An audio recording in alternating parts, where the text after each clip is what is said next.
Bashers, it's half hour late, but hey kids, how are you? It is Dirk. It is Dirk weekdays, but it is classic Friday Bashers. I told Oisin I'd be a half an hour late, and he usually goes a little long anyway, so there you have it. How are you guys all doing? Sorry for the lateness, but I had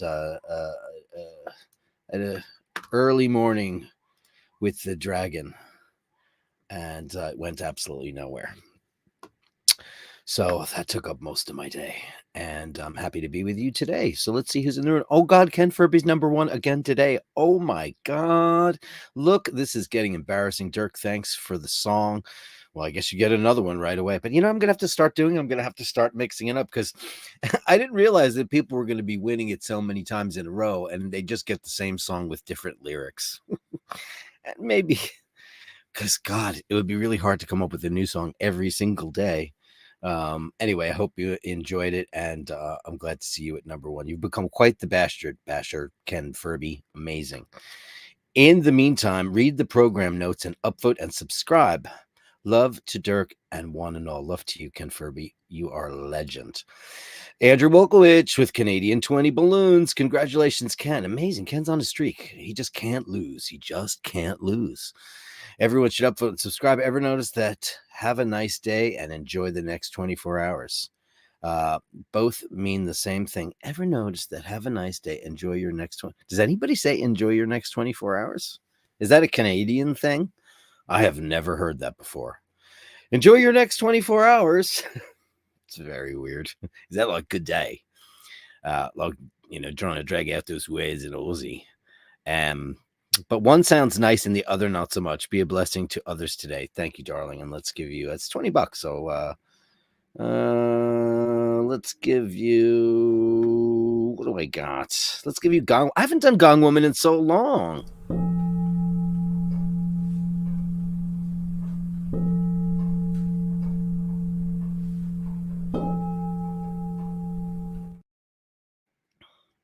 Thank you, Andrew, darling. Ken Furby says, thank you to you too. Kevin Landon made it in at 5. Hey, RP1960, you are here. Are you live right now? You were Basher of the Day, RP1960, last week, and I recorded a song for you. I did, because everybody who gets who's Basher of the Day gets a song. Please email me right now at basherdirk@gmail.com. That is basherdirk@gmail.com. RP1960, you have a song. I recorded it already. It's waiting for you. It's waiting for me to send it to you. I don't have your email address because you've never emailed me. Unless I just haven't been able to figure out who you are in there because, you know, RP1960 could be a lot of different things. Please, RP1960, basherdirk@gmail.com so I can send you your Basher of the Day. I don't even remember. It was good, though. It was fun. I enjoyed it. I enjoyed doing it for you. Thank you so much. Kevin Landon says, greetings to Dirk, Oisin, and all the Bashers. Working again today, but we'll catch the replay. We can't wait to see you. Melly C is in the room. Hey, gorgeous. How are you, Ken? And happy Friday, beautiful people. The beautiful people. Thank you so much, honey pie. I hope I'm working them into your cute as a button right now. Dean Ken at Nice Man. I was thinking today about the album thing. Dirk definitely will be able to release the number one Bastards album, all the favorite number one tracks. That would be funny if I did a release of all the different versions of lyrics that I do for that song, but I can't because it's Master of the House from Les Miserables. I'll forget about copyright strikes. I'll get so copyright stricken it won't even be funny. But I could send it to you and it would be funny because, you know, I try to think of something that's you know, pertinent to the person I'm writing about from what I've gleaned from the show or what you've emailed me or, you know, what your watches are, or what your pets are. You know, you like pens, you like this, you like that. Who knows? Who knows what it is you like? And there's the big guy in the room. How are you? Hey, man. Hey. For the first time, I ran out of things to talk about. Did you? The first time I ran I was like, out of oh, I don't want to talk things about. to I was say. ready to like pop over in your first few minutes, and you're like, "Oh, I'm not on for another half an hour." Yeah, I couldn't get my shit together. I just, you know, I had court this morning early, and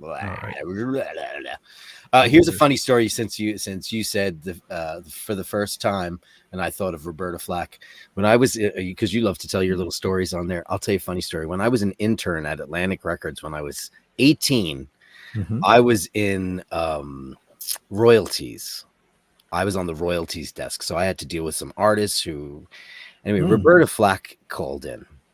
And I was like, hi, this is royalties. Kenny, blah, blah. She was like, I need to speak with blah, blah, blah. And I'm like, well, he's out of the office right now. He was like actually in Geneva or something. And she goes, listen, motherfucker, I don't know who the fuck you think you guys are over that record label, but my album Oasis sold like 3.5 million fucking copies. Where's my fucking money? Oh boy. And she cursed me the fuck out. And I was like, Miss Flack, I apologize.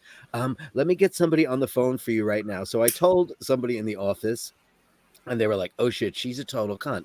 And what are we gonna do? So a couple of phone calls later, and you know who fucking comes downstairs? Amit frickin' Erdogan. Mm-hmm. And he goes, hang up on her. Oh, no way. Yeah. He goes, Shit. hang up on her. Well, she should be having a lawyer call, right? Rather than her. Like, what is she calling personally? I know this was in the 80s, but like, I guess, listen, there were no cell phones. There were no computers. You know how everybody has a computer on their desk? I had a typewriter on my desk. Wow. I mean, like, one of the things of the job was how many words a minute do you type? I was like, okay, because it was a thing then. Wow. It was crazy. Yeah, that was funny stuff. And people were smoking at their desk. It was just, I think about it now, it's ludicrous. It's like Mad Men. It was like Mad Men, but with far worse fashion. 80s fashion, which is long skirts, Annie Hall style dresses on the girls, frilly sleeves. Ugh, the 80s was the worst for fashion. The worst. Everyone looked terrible. They all looked like medieval bag people. Ugh, shite. It's funny. I was catching the end of your show and you're talking about Ulan pipes and bagpipes and all that stuff.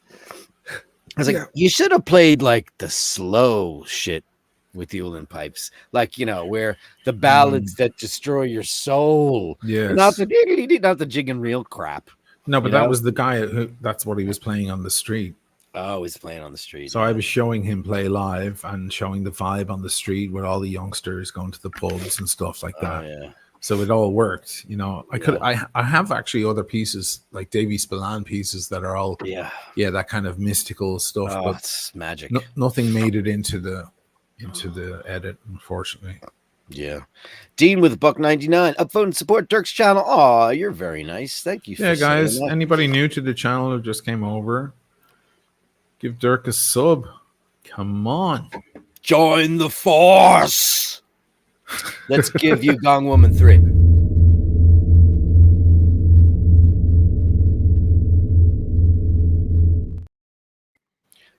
Ken Furby's he's becoming basher of the day almost on every show for this week. Really? Because I don't know if you realize this, but I've been when somebody is the number one person in the room, then I record a song for them and I email it to them. No way. Yeah. Sounds like a lot of work. It's a little bit of work, but because I have to write lyrics, I write lyrics about them. But he got it. This is going to be the second time this week he got it, which is crazy town.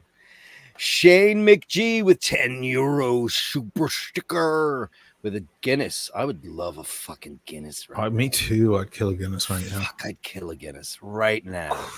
As a matter of fact, I got home, met my friend Steve, who's now working in this neighborhood. We went to that new Italian cafe and we had a little bit of late lunch there. And then I came home and I took a nap because I was like, I'm fried, because we were out the door at like 7:00, whatever, this morning to get to court. Mm-hmm. And I was like, you know what, I should just, and I was looking at all my stuff. Everything was all charged up. I was like, man, I'm going to go and grab my camera and my gimbal, and I'm going to go down and sit at a table and order something really cold and boozy. Mm-hmm. And then I realized there's nowhere here to go in Long Island City, like where I could be like, outdoors without crowds or shite. Right. I wanted like a nice, and I said to Paul, I said, hey, I have an idea. Let me grab the camera and we'll go down to the piazza and we'll go grab a drink. And he goes, we don't have a piazza. Do you want to talk about court at all or not? No. Yeah. You know what happened? They didn't show up. Their lawyer didn't. They adjourned it. Oh, they adjourned. Because she made up a story about her having a difficult pregnancy. Fine. I don't know. It's like they're allowed to adjourn maybe twice maximum. Yeah. If they haven't adjourned before, they used their get out of jail free card. They did once before. So that's the second adjournment. Yeah. Well, if it's a decent excuse, did their lawyer show up to adjourn? Yeah, he was there. He was there. Okay. Yeah, he was there. But that's all right. So you went in and then you just turned around and came home. We had to wait for quite a long time, you know. Right. Got to wait, and then it was done. Alain Gilbert is in the room. Bonsoir, ladies and gentlemen. Hey, great to see you too. I told everybody earlier that I'm starting a little bit late, so they didn't get mad at me. Daniel Gutierrez has been such a great bastard this week. You're so freaking amazing. Dirk was trying to comment and super chat tonight on Osha's stream, but apparently I'm on the ban list. Is that true? Did you ban him? So what happened? I'm glad he wrote this because I was going to ask him on mine. So last week somebody said something horrible, and I went and I clicked on them to ban them, and the chat moved up by one. I hate when that's happened to me. Yeah, and I banned Daniel by accident. And I immediately, I think we were on together or someone was on with me. I can't remember. Was it John? And while he was talking, it was John maybe. And while he was talking, I went over to my ban list to go unban Daniel. Yeah. I was like, oh shit, let me go undo that. Now my banned list now is 400 or 500 people, and it's not in alphabetical order or in chronological order. It's fucking completely random. So you have to sit there and slowly scroll through all these hundreds of names until you find the one. And I couldn't for the life of me find it. And I left it. And after the show or the following day, I was like, oh yeah, I got to go unban Daniel. And I still can't find him on the banned list. But now that he says he was trying to super chat and chat, he is banned. He's not intentionally, he's a complete accident. It was just a slip of the mouse kind of thing. But I'm going to go, as we're talking now, I'm going to give it a third shot, but he's not on the list. I couldn't find him. Yeah, let's have a mission tonight. Let's have, because he's amazing. Let's have a mission. Amazing. We'll have him look through that shit and then get you unbanned. You know what happens, Daniel? It's true. Sometimes somebody puts a snide little comment on there, and as you're going to click on ban, the chat window goes like this, plunk, and then you nail the person right underneath it. And it's happening. Exactly. That's exactly what happened. Yeah, well, I would never ban Daniel for No. You know, Daniel, I'm going to give you this.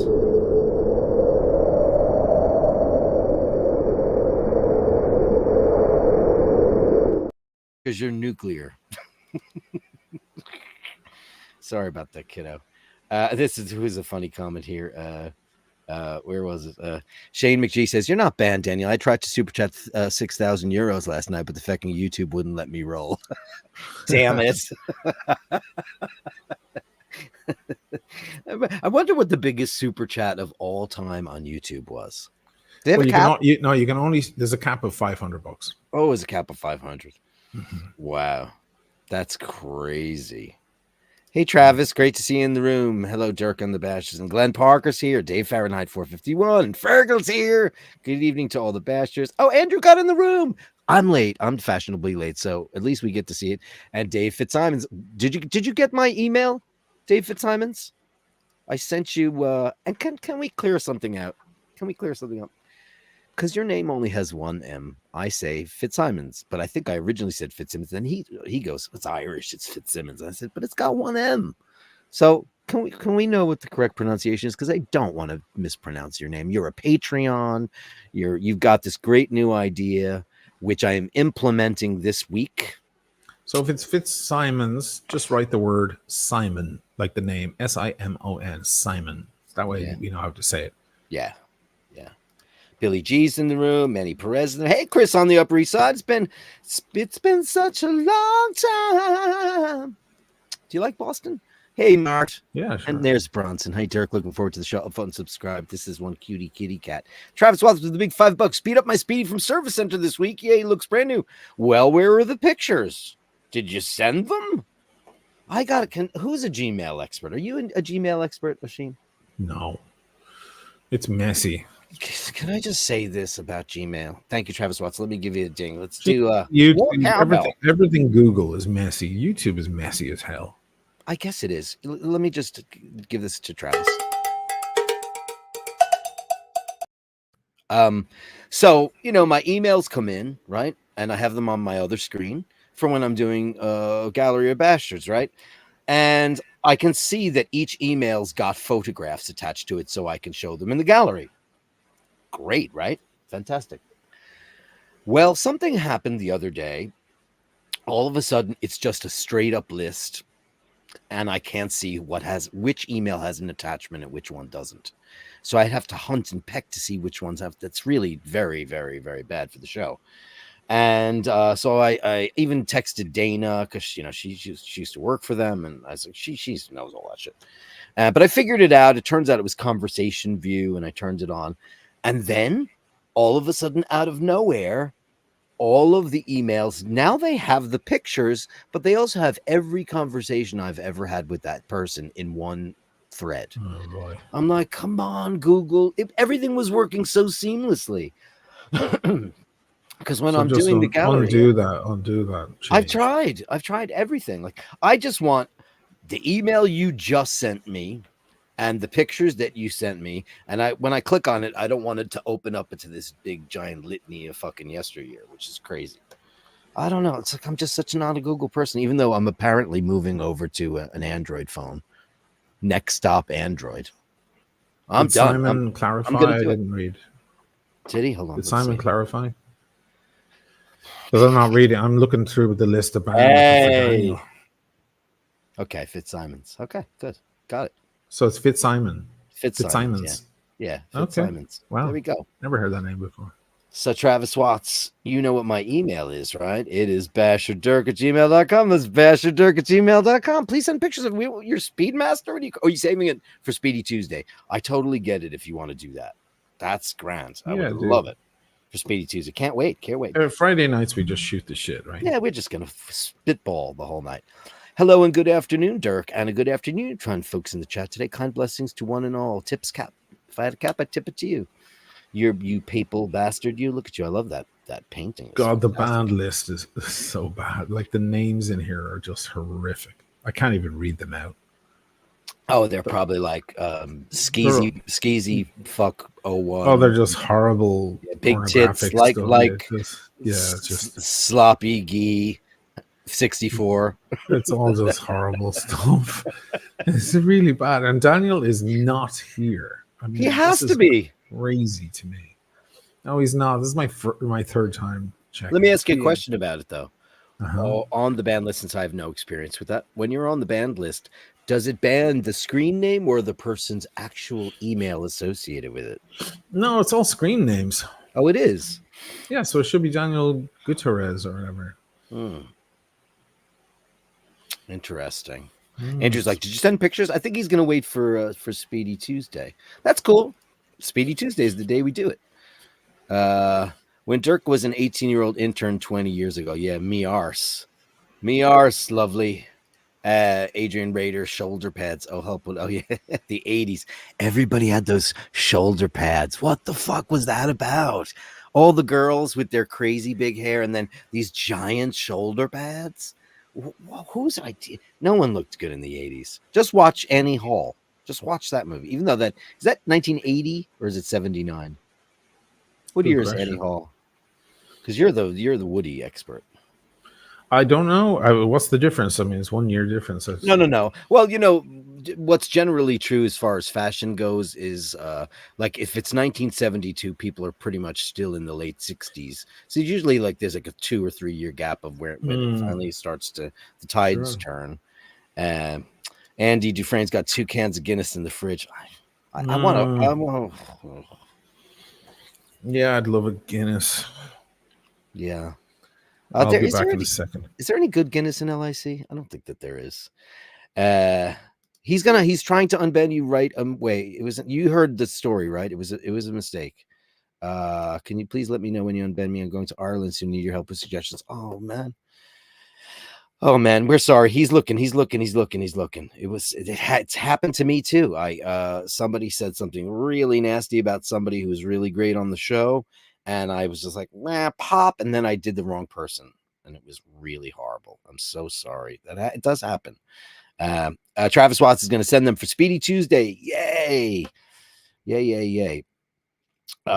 So his name is Simon, and the things he draws comes true. Anybody remember that kid's cartoon? I loved Simon. That was a great cartoon. Wow, it's amazing. Can't wait to see that. Hey, Giuseppe Eru Oisin have invited me to your YouTube channel. I am. Hey, great to see you, Giuseppe. Come stai? It's a solid north side name. Oh, okay. Look at that. It's a solid north side name. You got to say north side. Because there's no th in Irish. Tard, tree, north side. Mr. North. That's the name of his band, Mr. North. Shane McGee, Skid Pants John. Andrew Oakwood with $5. Wonder which list is longer, the band list or Shane's X list. He doesn't have that many. He's very picky. He's a serial monogamist. I mean, he always had girlfriends. Carolyn Martin's here. Italy has brought out my alcoholic tendencies, but who cares? What are you saying there? Let me see. Who cares, Carolyn Martin? Carolyn Martin, she's in Italy right now. She's having a cinzano, al fresco. She's probably on the boat. She's been on boats in the Mediterranean. She's just having the best time ever with her family. And that's just so not fair. So not fair. What did I miss? Nothing. We're just chit-chatting. I just met your friend Giuseppe Eriu. Yeah. Molto bene. Hey, Giuseppe, you sub to Dirk. Oh, thank you, pal. Welcome to the iBashers. We just shoot the shit, and I'll open up a bottle of wine a little bit. You know, we do a bunch of different things here. Chit chat. It's a whole conglomerate. Open of up folks. the vino now, so we can get talking a bit. So, do we have something to actually talk about, or are we just going to go through the chat and reply to every? No, we're not going to do that. I'll be right back. All right, I'll open up a bottle. All right. There you go. Hey, Jesus Christ. We like Dirk when he's a little bit tipsy. I'm a bad influence, I know, but he's already funny as fuck as it is, so he gets even funnier and louder. We'll have him singing songs now like crazy. 15 minutes. I didn't notice what he's wearing. I hope he's wearing his I hope he wore his Rolex to court. Always wear your Rolex to court. Gives you that extra little bit of confidence before you go before the judge.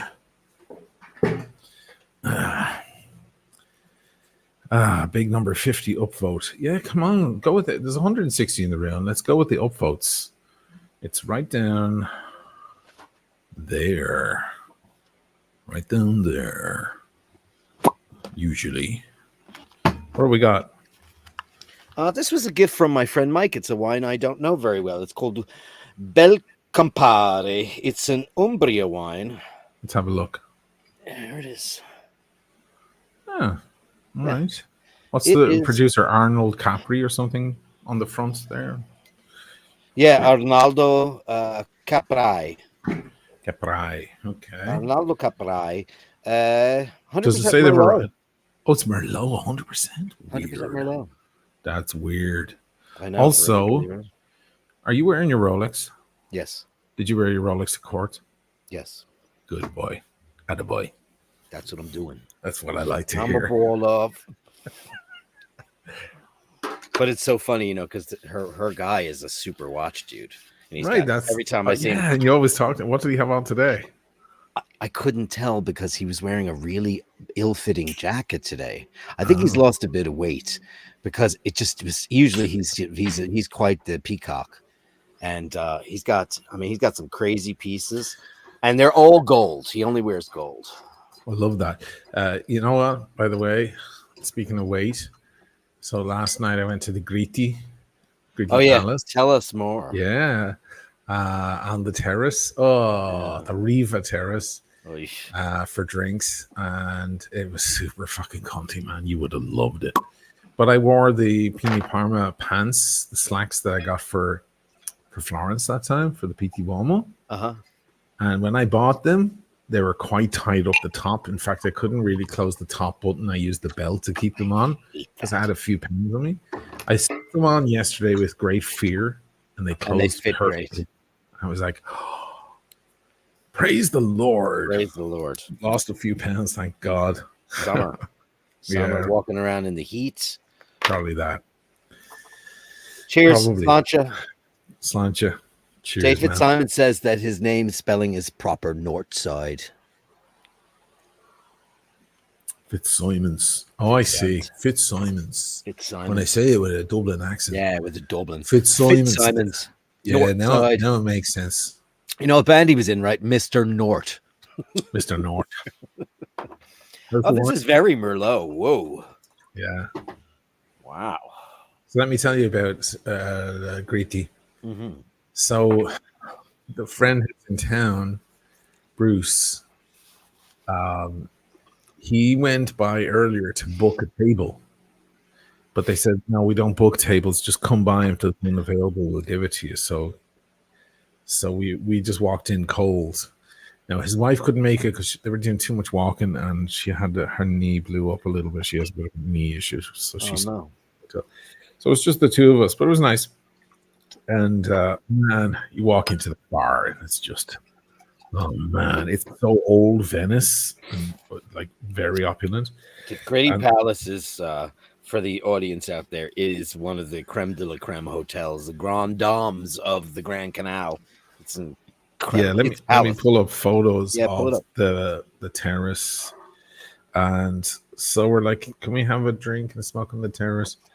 And amazing waiter, all the waiters with the white jackets on and the ties. Oh man, they were super fucking cool. They were all super handsome guys. Sure, they don't hire ugly there. No, they don't. I'm sorry, faccia brutta. Prossimo.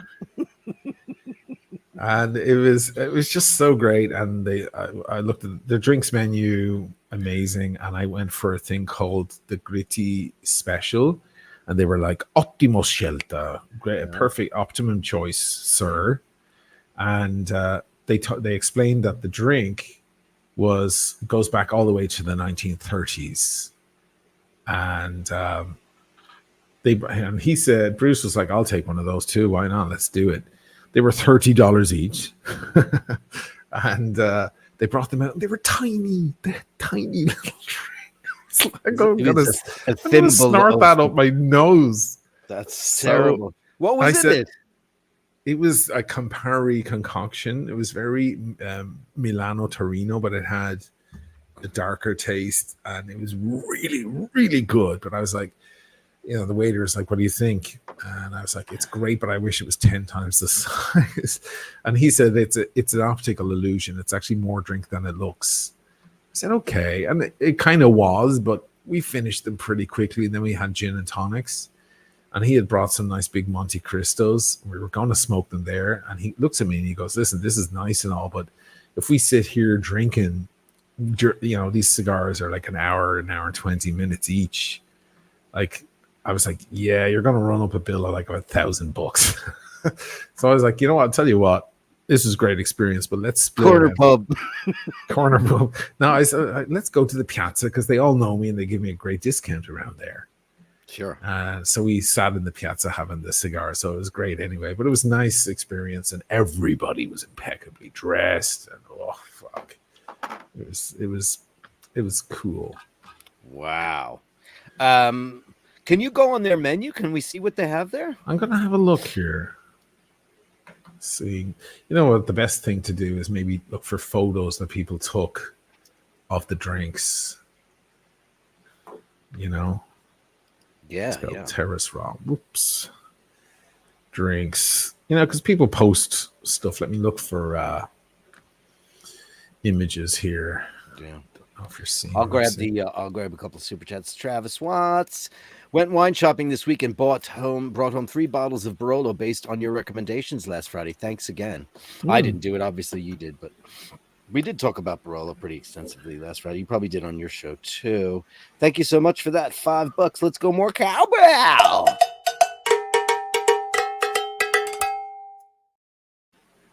And everybody's favorite pal, Nathaniel Hannon, with $9.99 super sticker.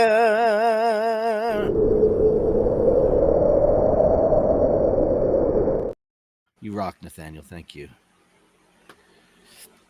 Giuseppe, hey, welcome. Rolex is the best. I have the Oyster 41 Oyster Steel and Everose Gold Reference 126301. That's the date just with the Everrose 2-tone with black dial. Beautiful. Sounds like it. Beautiful. I think this is the drink. That looks good. And I'm not a cocktail kind of lady. Oh man, I like a good cocktail. I do. Yeah, I don't know. Cocktails are gay. This was it. See this? Oh, Let me see if I can blow it up. Martini glasses is just like, ugh. It wasn't quite the same. Oh, Now it's disappeared. Where is it gone? I had it. This one on the left here, the more red colored drink on the right of that picture there. Oh. Yeah. The last cocktail I ever had was with Dana in Paris with when the Wetzels showed up. Mm-hmm. We were all pretty, deep in the wine bucket by that time. And I had a gin cocktail that was amazing. And you know what? Those cocktails are dangerous, man. You can get lit so quickly off of them. Oh, yeah. That looks nice. Can you blow that up? Can we get a better view of that? I want to see these cocktails. That bar is, oh my Jesus, it's Christ. Let me see if the bar is, that's the bar. I mean, it's fucking nuts, bad.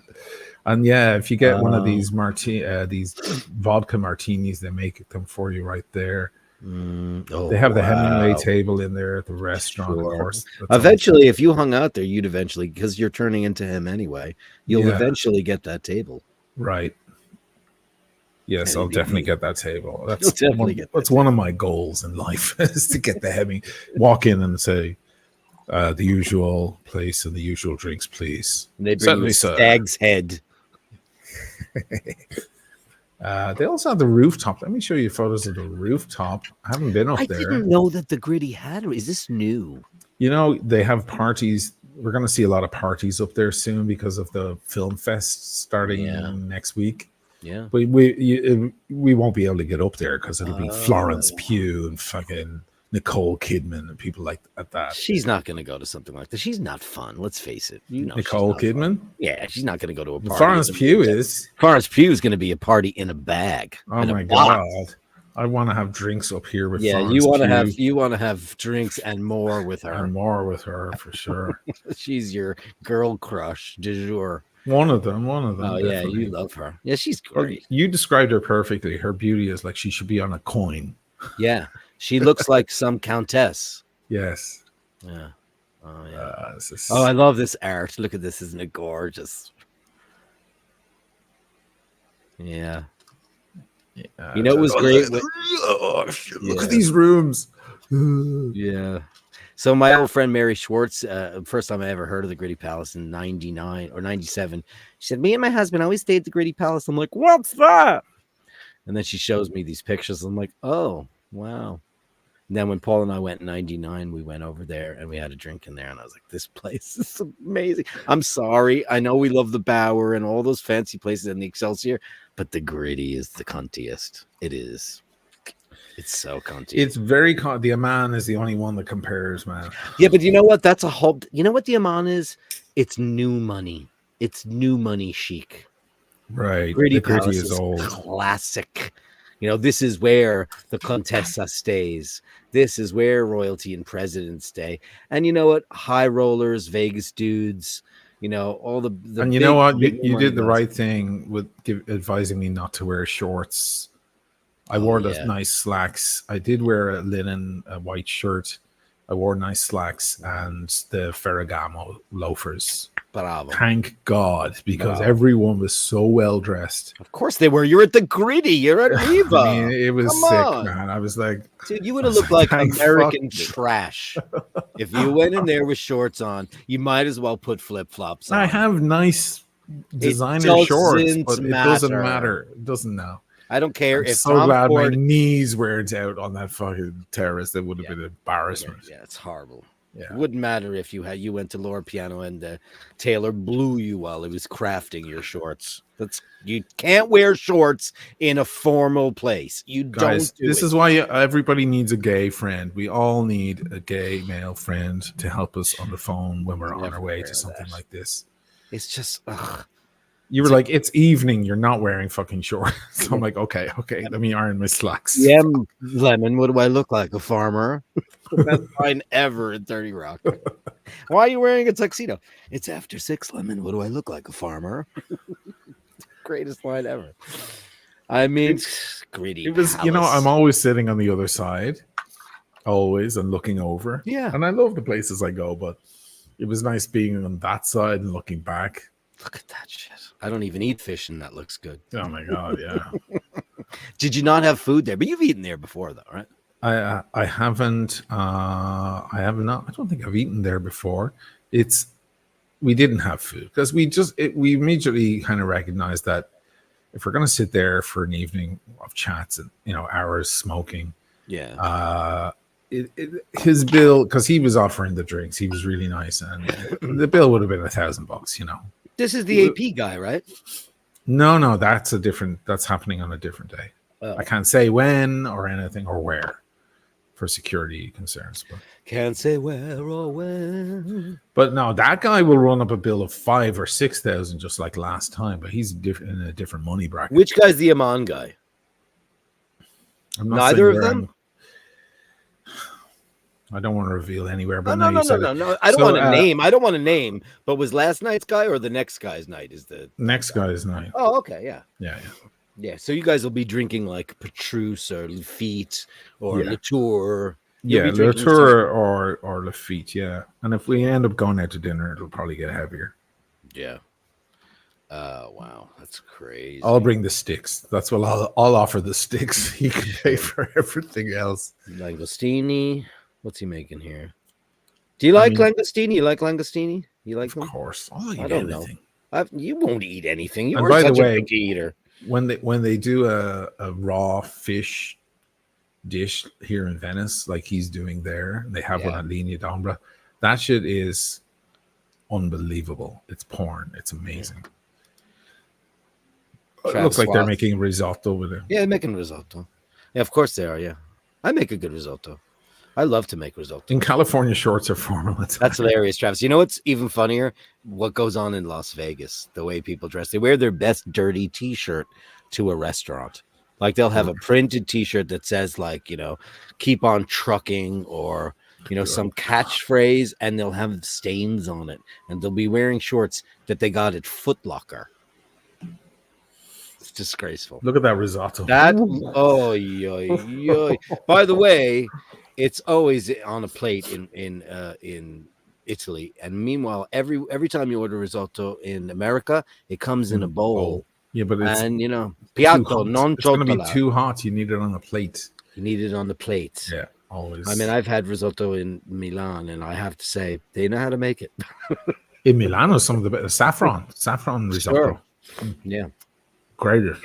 Yeah. Always in Italy, always eat the plate of the city because the local dish, absolutely. The local dish, always. Like what is the one the pasta nere? What is it? The one that's there? There's a squid ink thing. Nere di seppia. Nere di seppia. Or get piovra or bacala or whatever. Sure. Always. Bacala is Veneto, but obviously a specialty here in Venice. I don't know which table is the Hemingway table. I wonder, did they say? See, look at this. This is classic Venetian. This is yesteryear with look at that Wally Pratt. Oh my God, look at this. Look at Jesus Christ with the vapeur. Look at that. He fucking has a vapeur for the cocktail. That is Cunt City, kids. Yeah, well, Jesus, he's having a Vesper. Oh my God. And then on to the Riva boat. Oh, Jace, right. And there's his boyfriend. Hi, this is Mark. Yeah. Hey, Mark. He just flew in from Belgium. General manager. Who's this guy? I need to get to know him. What was his name? You need to get him. I need to get him with all these people. You do. Well, you know what? If you were a grifter, you'd say, "Oh, Paolo Lorenzone. Ah, ciao, Paolo. Io sono Oisin. Non ricordo." He's probably a flamer. He'll probably fancy. Oh, jeez. Right. So you get him really drunk, and you walk out the door in your suite. Look at this shit. You got to play the grifters game. You got to know how to do that. Right. Because look at that. Shane McGee, €10. I love Ireland's new confidence in sport. Oh, confidence. We get you. Our greatest Olympics and sexiest for sure. You mean Adeleke? She's incredible. Our men are beating up South African rugby team. Oh, wow, on the rugby field. An Irish rugger is a sexy bastard. There's no doubt about that. And I'm not even into me own. But I have to say, you see a great-looking Irish guy in a rugby kit. There's nothing wrong with that, my friends. Oh, yeah, sure. Let's give you a bit of... let's go Gong Woman 3, because that's one of my favorite.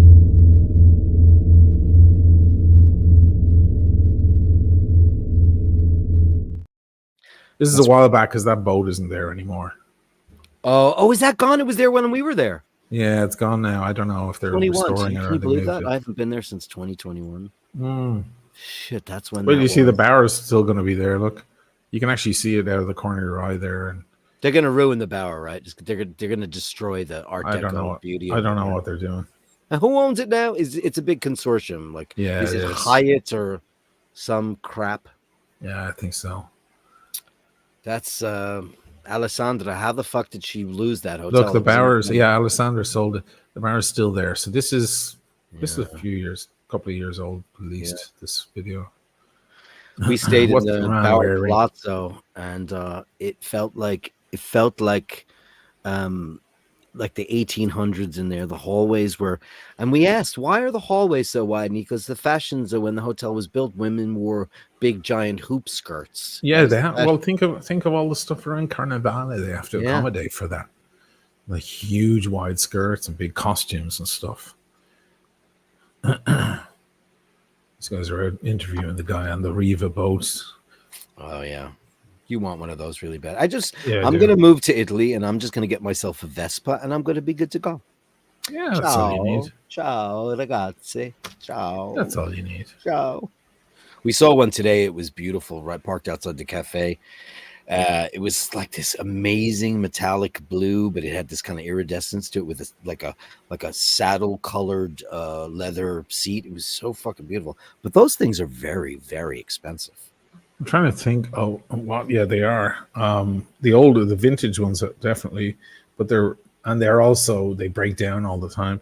What watch is he wearing? He's wearing a fucking Patek Nautilus on it. He's wearing a white gold one on a leather strap. That guy. Why wouldn't he? I was trying to figure out what he was wearing. Should be wearing that, right? Mm-hmm. I mean, he's the general. He's the director of the Gritty Palace. Yeah, general manager or whatever. Fucks. I mean, that's what you should be wearing. Look at this shit. Hey, stop showing my house. I'm doxing myself here. Don't do that. Don't do that. That's the Guggenheim right there. That's next to the Cadario Maledetto. Yep. Still empty because of Fantasma. Yes. This is where the parties will be happening next week. That's the Penis Centurion, which they should close that hotel and renovate it because it looks like Bob Guccione owns it. The Cena Centurion? Yeah, the Cena Centurion looks like it's got like big pillows that look like lips. It's got a modern twist to it. Yeah. Turn that into a luxury plan. They would have a much bigger profile if they went classic Venetian. But they tried something kind of funky, and their menu isn't even classic Venetian either. Is that right? It's not. They have some guy from the south cooking, and they boast that. I'm like, why? We're in Venice. Come on, we're on the canal. You should be making Piovra. You should be making Nera di Seppia. You should have the best fucking Nera di Seppia in the city. But for some reason, they want to be interesting. I'm like, don't bother, guys. Nobody cares about interesting when they're in an open air museum. They want Venetian fare. You know, totally. That's why you go there. It's not Disney. And check it. This is the weirdest thing right now on the front of the Salute, because they're renovating the front. There's all these big signs. So it's big, Cartier and all that. They keep changing it. Right now, it's Aperol. And only a couple of weeks ago, they had an Aperol event on. that Yeah, there you crazy? go. The scaffolding right on the salute. How Look did at that. you? What the fuck? That's crazy. Okay. It's crazy that you said But that, Scotty. just a couple of weeks ago, they had an event. I could hear it, but I didn't know what it was. I missed it completely. I'm sitting in here editing. I could have walked out the door and looked at it. They had an event for Aperol where all these boats in the middle of the water, and they had one of those drone, you know, when they fly 800 drones into the air and it makes shapes in the air Yeah. at night. They did an Aperol thing with shapes in the air. You know, when there's like all synchronized drones Yeah, with yeah, they lights do on that. them, They did it at the Olympics. Yeah. right? And they flew them in the air and they did an Aperol thing. I'll see if there's going to See be a if you can video. pull that up. But here's my problem. Aperol, fuck off. We You have know what? Select here. This is Select. You don't. This come is Select. Venice is it's the town of Select, but Aperol is just Select. It's just become, you know, Aperol is it's everywhere. I hate it, man. Coke. It's such a brand, you know. And I had one a couple weeks ago, and you know what? I didn't hate it. I took enough of a break from it. It was a little. It was very refreshing. It really was. I have to say. I have to say. Know. I mean, Select is my favorite for sure. But and this is the town of it. Like, I like Campari. Do not do that shit. Look, they all. Oh my god, I'm not gonna dox myself, but like literally. Oh my god, I can't believe where they're taking off from. You should keep I was your like, mouth what's shut. that sound? This is terrible. I'll show you this. Oh, I missed this crap. I didn't know. It's not my fault. Look where they're taking off from. Oh, wow. Oh, how do they not crash into each other? Because they're all flying at the same speed. I wonder, do they lose a couple during the event? They have to. Who programs a get out of here? Look at that. How in the world can that be done? This isn't even that impressive. I've seen the ones in Japan that are way more impressive. Look at that, the walking line. Look.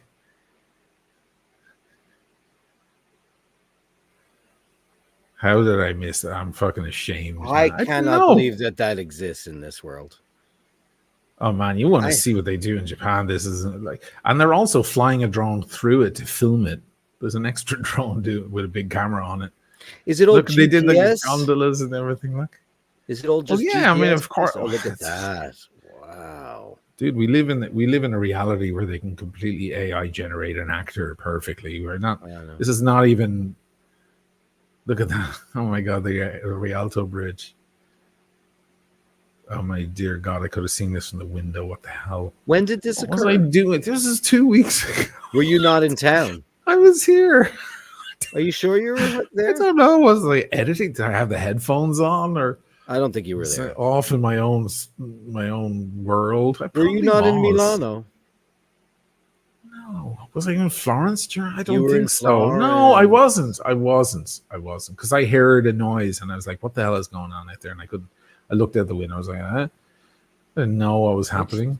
Wouldn't it be great to take that back like 150 years and scare the living shit out of everybody? Oh my God. You'd be proclaimed a god. Look at that. Oh, yeah. Well, famously, Christopher Columbus threatened the locals. He knew there was a lunar eclipse coming along, and he said, if you don't, let us have this land or something like, there's a whole story that he's like, I'm going to cover the sun or the moon, or there was some solar or lunar eclipse that he knew was happening the following day. And he said, I'm going to cover the sun. And once they saw the eclipse, they were like, oh my God, he's a god. We can't do anything, Oh my God, he's a god. Yeah. I can't believe that technology exists in that capacity. I've never seen anything that crazy. That's crazy. That is so sick. It's beyond. This is sick. somebody's video from, oh no, this is. I hate fireworks, by the way. Yeah. After living here for 1,000 years. First of all, it's so cruel what it does to our wildlife and to your pets. And to the birds flip out. You know how many birds die during the Macy's fireworks parade? It's fucking horrible what they do. They like, it kills 1 million birds. They get they find birds everywhere dead. Oh God. Amazing drone. Because we want to see, I love the 4th of July. Stars and stripes. Yay, it's great. I hate it. It was fun back in the day when we had the roof to ourselves and we could just have everybody up here for cocktails and shit. But now I'm just so over it. That's better. That's Japan did that? That's drones? That's drones, baby. Isn't that wild? Imagine seeing that. Yeah, if you went back 100 years, not even 1,000 years, 100 years is enough. Let me ask you a question. Yeah. If this is available for drones, isn't it not available for fighter jets? What do you mean, that they can fly by themselves? So just send fighter jets out in the formation like that and go blow the bejesus out of whoever needs to have the bejesus blown out of them. They do, and it's called drones. I know it's called drones, but I mean, they can't carry heavy stuff. They're big. Are drones, they? How big are they? Stay in the air for weeks because they use solar power. If you go to Gaza right now, and for the past 18 years, you know what you hear constantly in Gaza? That's the sound that never goes away for the people in Gaza. No wonder they lost their minds, because there's constantly drones just going around monitoring constantly. They never have to land. There's a man who knows. There you go. It would have to be got big payloads. You would think that. I'm just talking about like to have that kind of assembly of formation in a tiny powered thing, be it solar or whatever. Imagine like a superpower assembling that kind of strike in that number. It would be devastating. Already underway. Everything hits the military first. Then who has it though? We get the technology. America has it, but who else? Russia has it. Israel has it. Everyone. I don't think Russia has anything but rusty old buckets from the Soviet Union. Well, they have MiG-19s, man. Those things are fucking deadly. Yeah, but when were they built?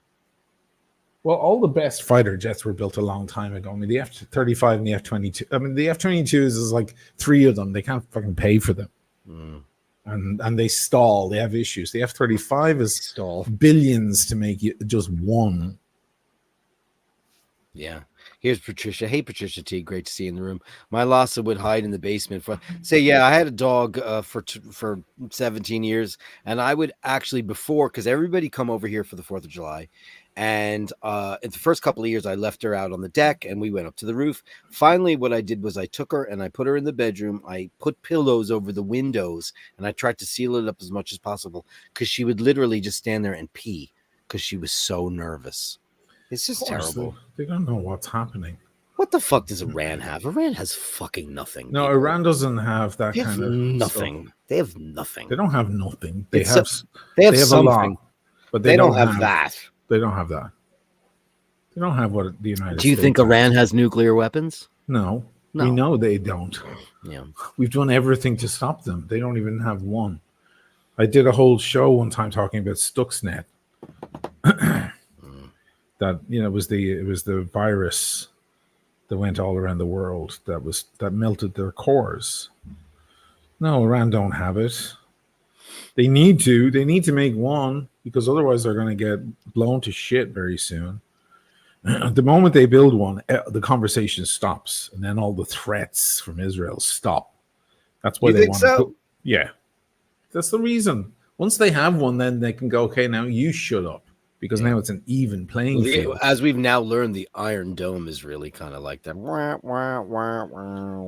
I think the Iron Dome in most cases is just performative. Yeah. In many cases, just to make the people feel safe. But it does work for a lot of stuff. Yeah, no, it does. It does. Jim Patterson was in Venice. He went to see Chihuly over Venice exhibit in 96. Incredible. Is he still alive, Chihuly, or is he dead now? I have no idea. Chihuly is the number one. Well, not number one. Obviously, you got great artisans from Murano. But he was the guy that made all those. Whenever you'd go into a fancy hotel that had Murano glass, it would be his. Or Vanini. Or Vanini, right. Yeah, that's the more classic, yeah. Yeah. He was more of the modern art version of that shit. Mm-hmm. And a little bit of an arrogant prick. Comes with the territory. Do you think that's right? Talent in art, usually, yeah. And talent in sport. You know who the biggest douchebags are ever? Other than, like in the arts? Writers. They tend to be... They're angry at the world. Yeah, stick up their hole. They're stuck indoors. They never get credit. Unless they're Hemingway. I started subscribing to this cool chick named Jill on YouTube. She's an actress, a journeyman actress. Mm-hmm. And she tells these great stories. She's a writer, director, but you know, she's been in a bunch of films. She's been in some Woody Allen features. He likes her as a character actress.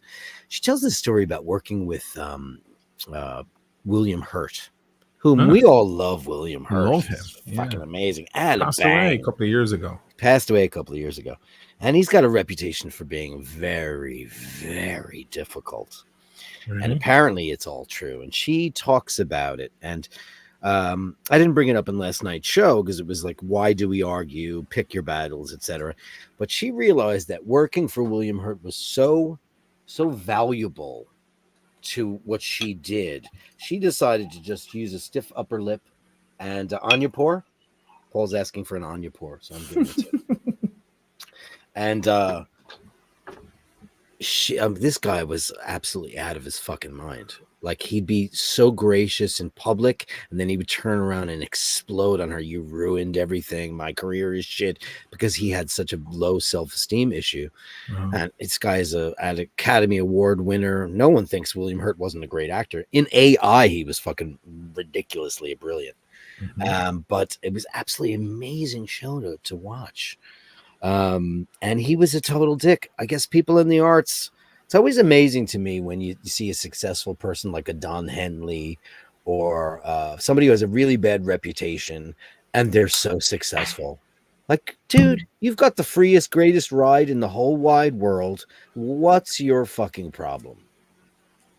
I saw a recent interview with Noel Gallagher, because that's all he does these days is interviews. Yeah. And, you know, he's kind of a curmudgeon and complains about the world, but in a funny way. He's quite entertaining. He's actually entertaining. Yeah. But he says something about this. It's an old interview with him, and he's talking about being famous, and he's like, I can't stand these rock stars and these movie stars complaining about the long flight they just got off or the problems they have in life. He's like, this is fucking stupid. He's like, we're living someone else's dream.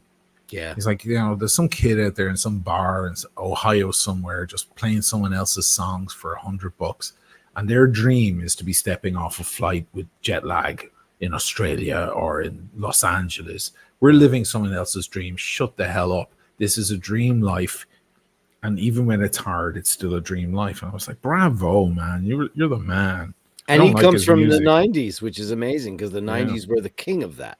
Everybody was, I hate being a rock star. Who was it said it best? John Lydon said, if you don't like being a rock star, stop being one. I like that. Yeah. Amazing. Lemmy once said, if you think you're too old to rock and roll, you are. I like that one too.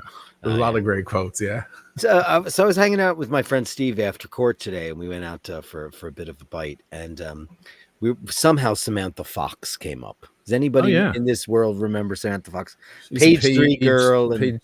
Page 3 girl or page 6. Yeah. Was it page 6 or page 3? I think it was 3, but she parlayed that into a semi-pop career.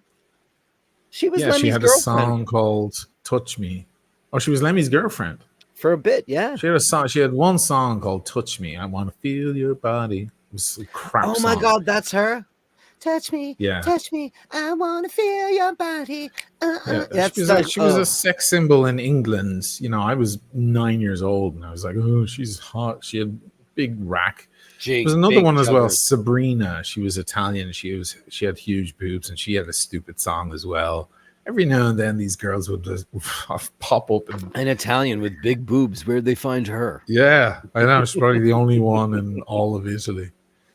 Wow. That was sad shit as well. But Samantha Fox, I remember her. Shay McGee says Richard Harris is fascinating. Sure, of course. Amazing. I love. What does this mean though? Why did you bring that up out of nowhere? But tell us more. Yeah, that is weird. He just wants us to talk about it. About Richard Harris.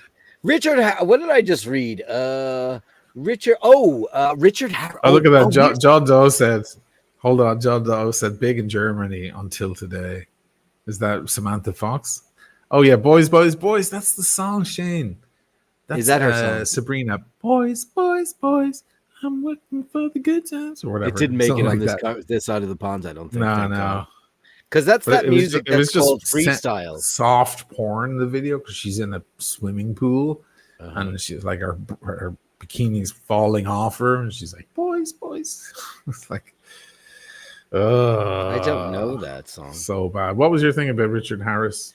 Richard Harris. So the big kerfuffle that goes on with like Jimmy Page and his house in London. Yes, right. And Robbie Williams is like building all this shit next door, and he's being a pain in the hole, and Jimmy's being a dick about it. And he's like, I have total respect for that guy. He's a legend. Because what goes on in me basement has nothing to fucking do with you. Fuck off. Turns out Richard Harris owned that house first. The tower house that Jimmy Page bought. He bought it from Richard Harris. Richard Harris is famous for booze and betting the ladies. Oh, yeah, sure. Super duper famous. That guy, I want his life. My God. And he had them all. Ursula Andress and Petula. The lads know everything about Samantha Fox. Her dad was her manager. How creepy is creepy. Yeah. It's like Donald Trump and Ivanka. Right. Is there anything creepier when he talks about how he grabbed her by the ass? She came on the stage one time, he grabbed her by the ass. I'm like, oh God. That's revolting. So bad. That's so revolting. I assume you didn't watch the DNC the past few days. I did. I watched quite a bit of it. Yeah. I did. Isn't that a bit weird though? It's like a big rock concert or a pop concert. It's complete utter nonsense. It's so weird. It's just like, first of all, I've said this a billion times. If Jesus, if Jesus came from the heavens and he appeared, I'd probably be into 20 minutes of that and then I'd want to go fuck off. You know what I mean? Like, very little would captivate me for that amount of time. Yeah. And I'm watching all these succubi for 4 days. Succubi to going off and licking everybody's hole as clean as they can possibly do it. And it's just, okay. First of all, I thought her speech, she's very telepromptery, but she's good at it. Yeah. However, Waltz is a freestyler, that guy. He's very cool. I really dig his vibe. Very, very cool. It was uplifting. And Barack and Michelle, they're rock stars. I dig them. They're cool. I think the problem they're gonna hit is Kamala is not Barack Obama. She is. Kamala is watered down. She doesn't have the fucking Barack Obama. By the way, can I say something? You can say everything. And his wife, beautiful couple, still fucking amazing. Barack Obama can rock. Even though she's technically, from what I hear, she's a man. Shut up! Don't start that stuff. Everybody says that. I hope that Algerian boxer clears out J.K. Rowling and fucking Elon Musk for every penny they owe. Yeah. I want to see pictures of her vagina. Okay, I want to see pictures of her vagina. I think Barack Obama looks better now than he did at the end of his presidency. He looks amazing now. And what the hell were they doing with fucking Clinton? Who the fuck wants to hear from Bill Clinton? No one. Not even the hardest Democrats want to hear from that prick anymore. He should just fuck off. There's another guy who needs to learn how to Bill Clinton? Off. Yeah, people love him. Everybody wants to bang him. Now, however, his wife, she is one of possibly the greatest orators in the history of fucking speech giving. Her speech, that girl is teleprompterless. She had that whole thing stuck in her brain, and I hate her. I don't care for her at all. I think she's probably a murderer, et cetera, et cetera, et cetera. But her speech was electrifying. Really? I didn't watch it. Watch it. It was electric. It was, and I'm sure that that whole thing went down. It's probably true. We all love to say, like we had the little chit chat on text today about the moon landing and the Kardashians and all that crap. Right. And I used to not believe that we went to the moon landing, but now because of WikiLeaks, I believe it's true. Right. Because of Edward Snowden. Because Edward Snowden said it's true. Or Chelsea Manning or whoever. Yeah, no, it was Edward Snowden. Yeah, it was. I mean, listen, guys, there are smart people in the world who have slide rules.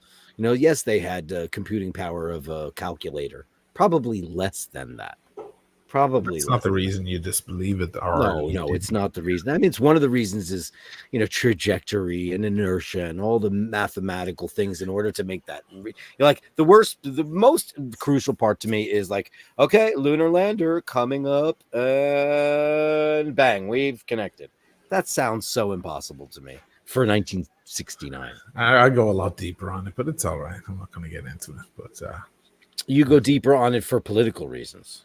no, for there's a lot more stuff than the science wasn't the problem. Science wasn't. What do you think? Go ahead, go. Let's go to town. Go ahead. No, I don't want to You get think into people are it. going to be bored by it? No, it's going to be polarizing as hell. Oh, polarizing is good. But you know what it is about conspiracy theory? It has to be a scale like 0 to 10.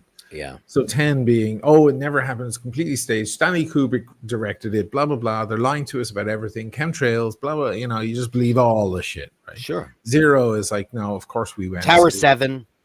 Right. Et cetera, et cetera. 0 is like, of course we went. It just became unsustainable and not lucrative. And the science project came to an end and so on. So you slide through the scale. If you start out as a non-believer, a moon hoaxer, moon landing hoaxer, you might slide down from an 8 down to a 6. Do you know what I mean? But you still don't believe, maybe you don't believe that it was actually broadcast live to the world that day, live on television. It seems completely crazy. There are many, many things. Then you talk about Neil Armstrong and his strange cryptic fucking speeches he gave over the years. Yeah, would answer certain questions. You look at Buzz Aldrin saying things like, it never happened, it never happened. It's like, stop saying it never happened, Buzz Aldrin. You're one of Buzz the Aldrin dudes. said what never happens. He punched somebody in the face. Saying it never happened. There's a list. I'll send you a video of the list of times he says it never happened. And I got into this with Astro Alexandra, who's a big, because you said that on the text chat, and I didn't understand that because Buzz Aldrin is always vehemently. I know, but then defended. he said it. Yeah, but he said in other moments, and people are like, no, he didn't mean that. He meant something else. He didn't mean that. He meant something else, blah, blah, blah, blah, blah. So there's a big discussion to be happening. And I said, because Astra Alexandra knows Buzz Aldrin. She actually knows him. She's met with him several times. And who is this? I was like, she's all over TikTok, and she's a science nerdy girl all about space exploration. She's great. I follow everything she does. She's brilliant. But I was talking to her, and she was like, I know Mr. Aldrin, and we spoke about it, blah, blah, blah. And I was like, can you just tell him to stop saying that? I don't think he ever said it. I think it's been that. I think here's a conspiracy theory. I think that's manufactured. Because I watched that guy punch a guy in the jaw who because he was accused being them of followed faking on him. this. Yeah, he punched the guy because the guy was harassing him on the street, not because he didn't land on the moon. I'll be back to. But he said the moon landing was fake, right? The guy who was following him was saying that, and he punched the guy. Yes, I love that. That was a good thing because he's a ride. Love him. Time flies. Dirk, favorite Irish ballad, like trad or like ballad, like but Irish ballad from like what era, like the Fields of Athenry or shit like that. Yeah, I don't particularly like any of those. No, not really. No, it's not my scene at all. You don't like Danny Boy. I've had to sing it at 1,000 funerals, so no thanks. I'll be back after. It's not really my vibe. It's a beautiful song, though. Do you mean that, or just ballad from Irish folks? I mean, can I say one? One used to be my favorite song. It used to be my favorite ever. My dad was his kid. He used to love the Irish Rovers and Tommy Makem. I sadly don't know the lyrics to Whiskey in the Jar, but that's not a ballad. Favorite Irish ballad. You know what I love? I love when people incorporate like uilleann pipe with pop, like Kate did on Moments of Pleasure. It's my favorite Kate Bush song ever. It's gorgeous, and anything works. All right, so my favorite Irish ballad. I mean, that's impossible to say, right? Time flies. I would love to give you a thing, but I don't think I can. But I guess, all right, Danny Boy for trad, for traditional, and what is your favorite traditional Irish ballad? I'm definitely picking one as my modern one because that's a masterpiece of a song. I think Grace, Just Hold Me in Your Arms. Yeah, just, the kind of last song before what's his name was being executed. It wasn't Thomas Clark, was it? Yes. I mean, Danny Boy's a classic, but it's annoying. So annoying. It's like That horrible song that everybody sings now. What's it called? Hallelujah. It's enough already. Jesus Christ, shut up. We're talking about 10 years, 15 years ago. That nobody sings that song anymore. Oh, they do. I just saw it on fucking the other day on a talk show. What? Somebody Hallelujah? just did it live. I was like, I love that geez. Scotty Love jump around. Jump around. That's Woo! Cypress Hill. Are they Irish? Yeah, because the Irish eyes are smiling and all. It's all about Irish American shit. Is there, yeah. Oh, jump around is Jump Everlast's up group, get right? Down. What was the That's name of that really band? good. Scotty Love, I love it. That's an Irish Scotty ballad. Love's unbelievable. Dude. He's always the shit he says is always like, oh my god, non-ballad. Have you been watching? Have you been following Kneecap? No, I can't watch that. Like, is it good? Is it worth watching? I haven't seen the film, but I've been watching those guys in interviews. Man, they're hardcore. It's not my thing. Boy, they're hardcore. You know what? I grew up in Jamaica, Queens, where rap was invented, and you know what? There's nothing more embarrassing than white people doing rap. Sorry, guys, it's not your thing. Stop it. Stop it. But it's the same embarrassing. It's the same soul. Yeah. Meanwhile, Eminem is maybe the greatest rapper of all time. He might very well be. They all say it. But that's not really rap. It's pop. It's pop. Listen, they asked 50 Cent. They asked all the boys. No, I know. And they're like, we hate to say it because rap is our shit, but that little white kid can do it better than anyone else. I think that they're just talking about his Cypress flow. Hill, House of Pain. I like House of Pain. No, House of Pain. I had a dream once. I got it wrong. Who was Cypress Hill? Cypress Hill is House of Pain, of course. House of Pain is Everlast, and House of Pain was Jump Around, and then he went on to I got it wrong. Beastie Boys, they were Jewish boys from Brooklyn. Dude, I do love the beat. That Paul's Boutique is one of my favorite. I love that. I can't stand it. I know you planned it. I'm gonna set it straight. This Watergate. They're amazing. You know what? Most of my favorite rock stars are Jews. I'm just gonna say it. Leonard Cohen. Leonard fucking Cohen. It's unbelievable. Kiss, they're all Jews. Yeah, Long Island Jews. The two guys that matter. Right. The other two are like Rush. Catholic idiots. Rush. Do you know what's really cool? And Mike, I'm going to give you a shout out to my nephew, Mike, because, I had court today and Mike is a lawyer, my nephew, and he's a genius and I love him and he's the greatest guy. He goes, I'm not really into Rush, but I just finished Geddy Lee's book and he's really cool. I was like, oh, and then he goes, his favorite band is Queen. He goes, yeah, because you used to listen to them when I was a kid. And like, I felt so honored that, that Queen's my favorite band of all time. Scotty. And then he goes to me, Cypress Hill, Insane in the Membrane. So then he goes to me about Geddy Lee. He goes, that guy's life is so interesting. And I said, and he goes, I'm not a big Rush fan. I said, okay, Mike. And if you're listening, Mike, because he watches the show, please do yourself a favor and pick up Permanent Waves. It's the perfect entry point for a guy or a girl that doesn't particularly know much or care much about Rush. It's the sweet spot that for their extremism and their whatever dynamism. Someone said Moving Pictures is that. Oh, I think it's Permanent Waves because they do both. They've got it's. I think Permanent Waves is the perfect segue to prog versus, more palatable music for the masses. Sure. Spirited Radio, Free Will, but Natural Science and Jacob's Ladder. And that's my favorite Rush album. I mean, I'm not going to let's talk about Rush because you and I could do that better than anybody, but I don't know if anybody would care. They might. Yeah. I don't know. What's your favorite Rush album? Can you go on the record and tell me? Maybe Signals. Or maybe Grace Under Pressure. Wow. That shows you the age. It's really fucking hard for me to. It's really hard for me to pick one. Those are Signals I love. Very hard. That was the end of the road for me for a while. Because Grace Under Pressure was not. I love it now, but I was so betrayed. All of a sudden, they were a flock of seagulls. I learned to not be betrayed by Rush because they morphed so many times. Your current Rush, I have 8 years on you, so yeah. So like when they put that out, like you know what I'm saying, like I bought 2112 when it came out, Are So we that really was going fresh. heavy in the rush? We're going deep into No. rush. We'll get off it in a second. I'll watch. If the numbers go down, I'll get right the fuck off. They will. But they will, right? It's an after effect. You know how many people not a love current. Rush?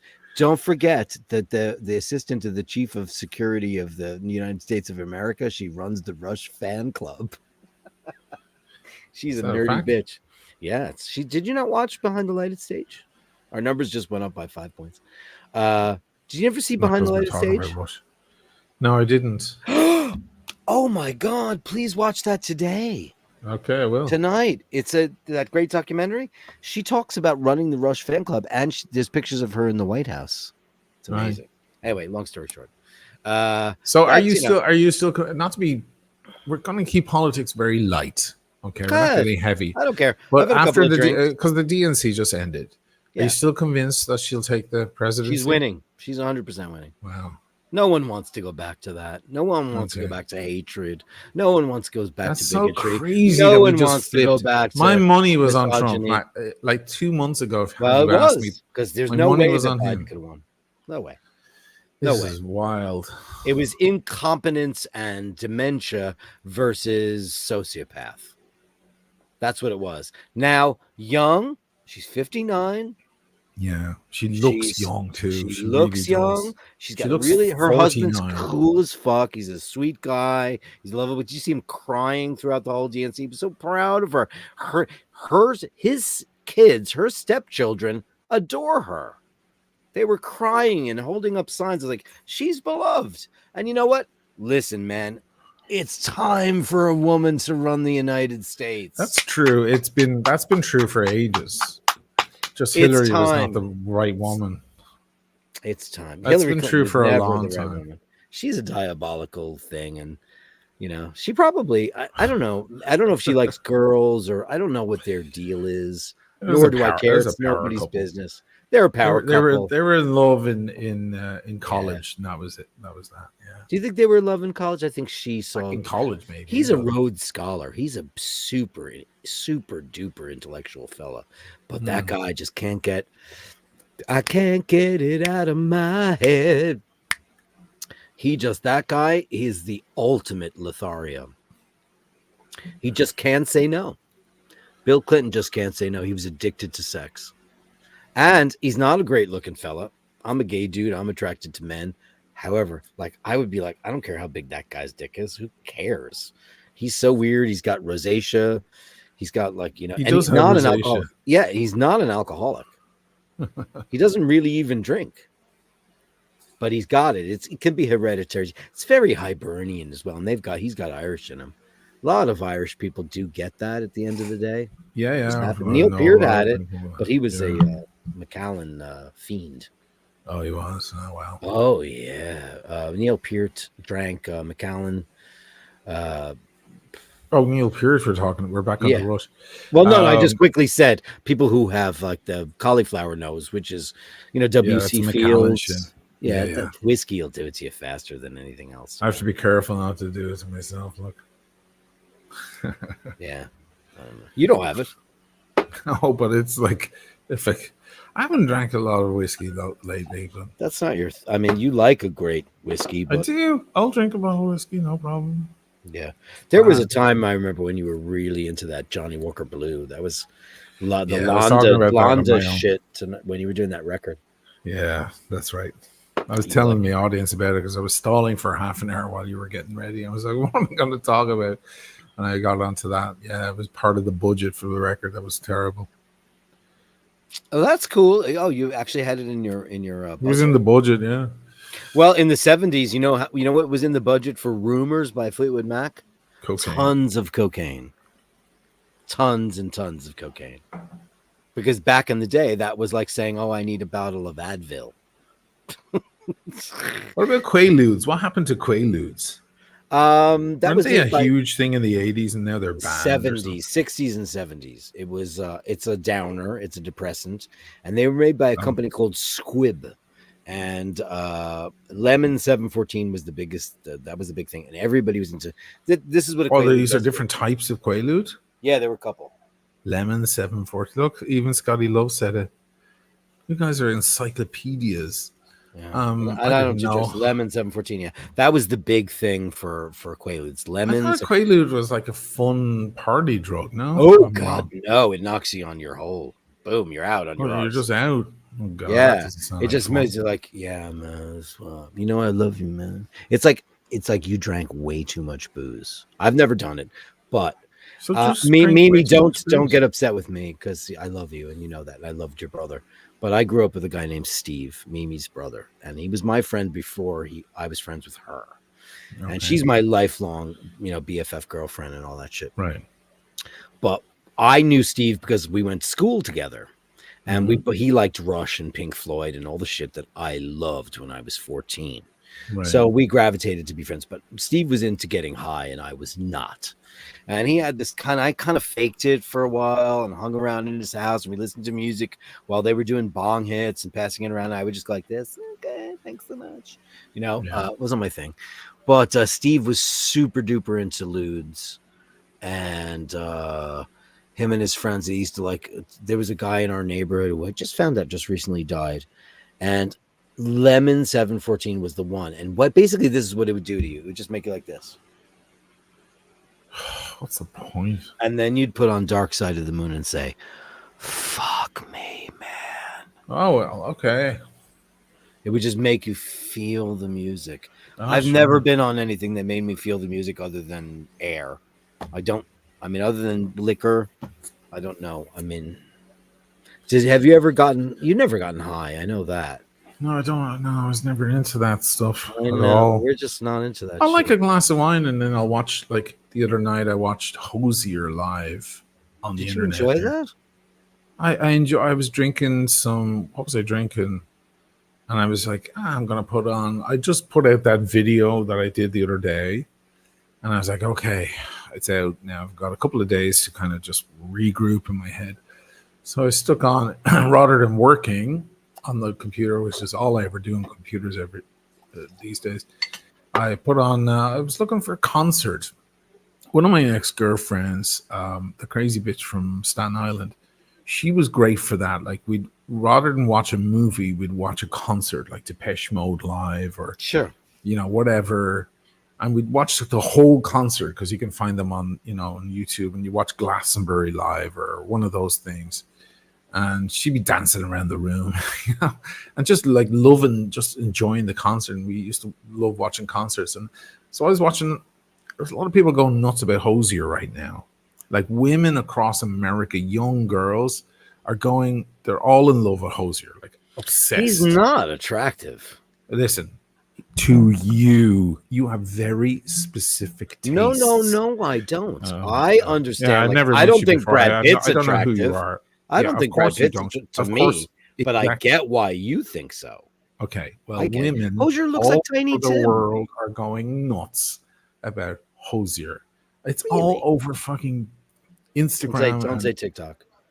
And TikTok. TikTok is the best. It's way better than He loves Instagram. the TikTok. It's fucking way better. I'm a latecomer to TikTok, but it's way better. And you find all the best political shit out there. It's amazing because they're not fucking culling it like they are from X and so on. So, so I was like, I need to watch a bit of Hosier because he's a good singer, and it was good. It was enjoyable. Great arrangements. Backing singer is amazing, and I was like, yeah, damn, this guy's fucking talented. What am I going to say? It's beautiful stuff. Was it like more? It's cool got more instrumentally? substance than you're used to. And then I was listening to the new sensation, whatever her name is. The new Chapel Roan or whatever. You can't play anything, dude.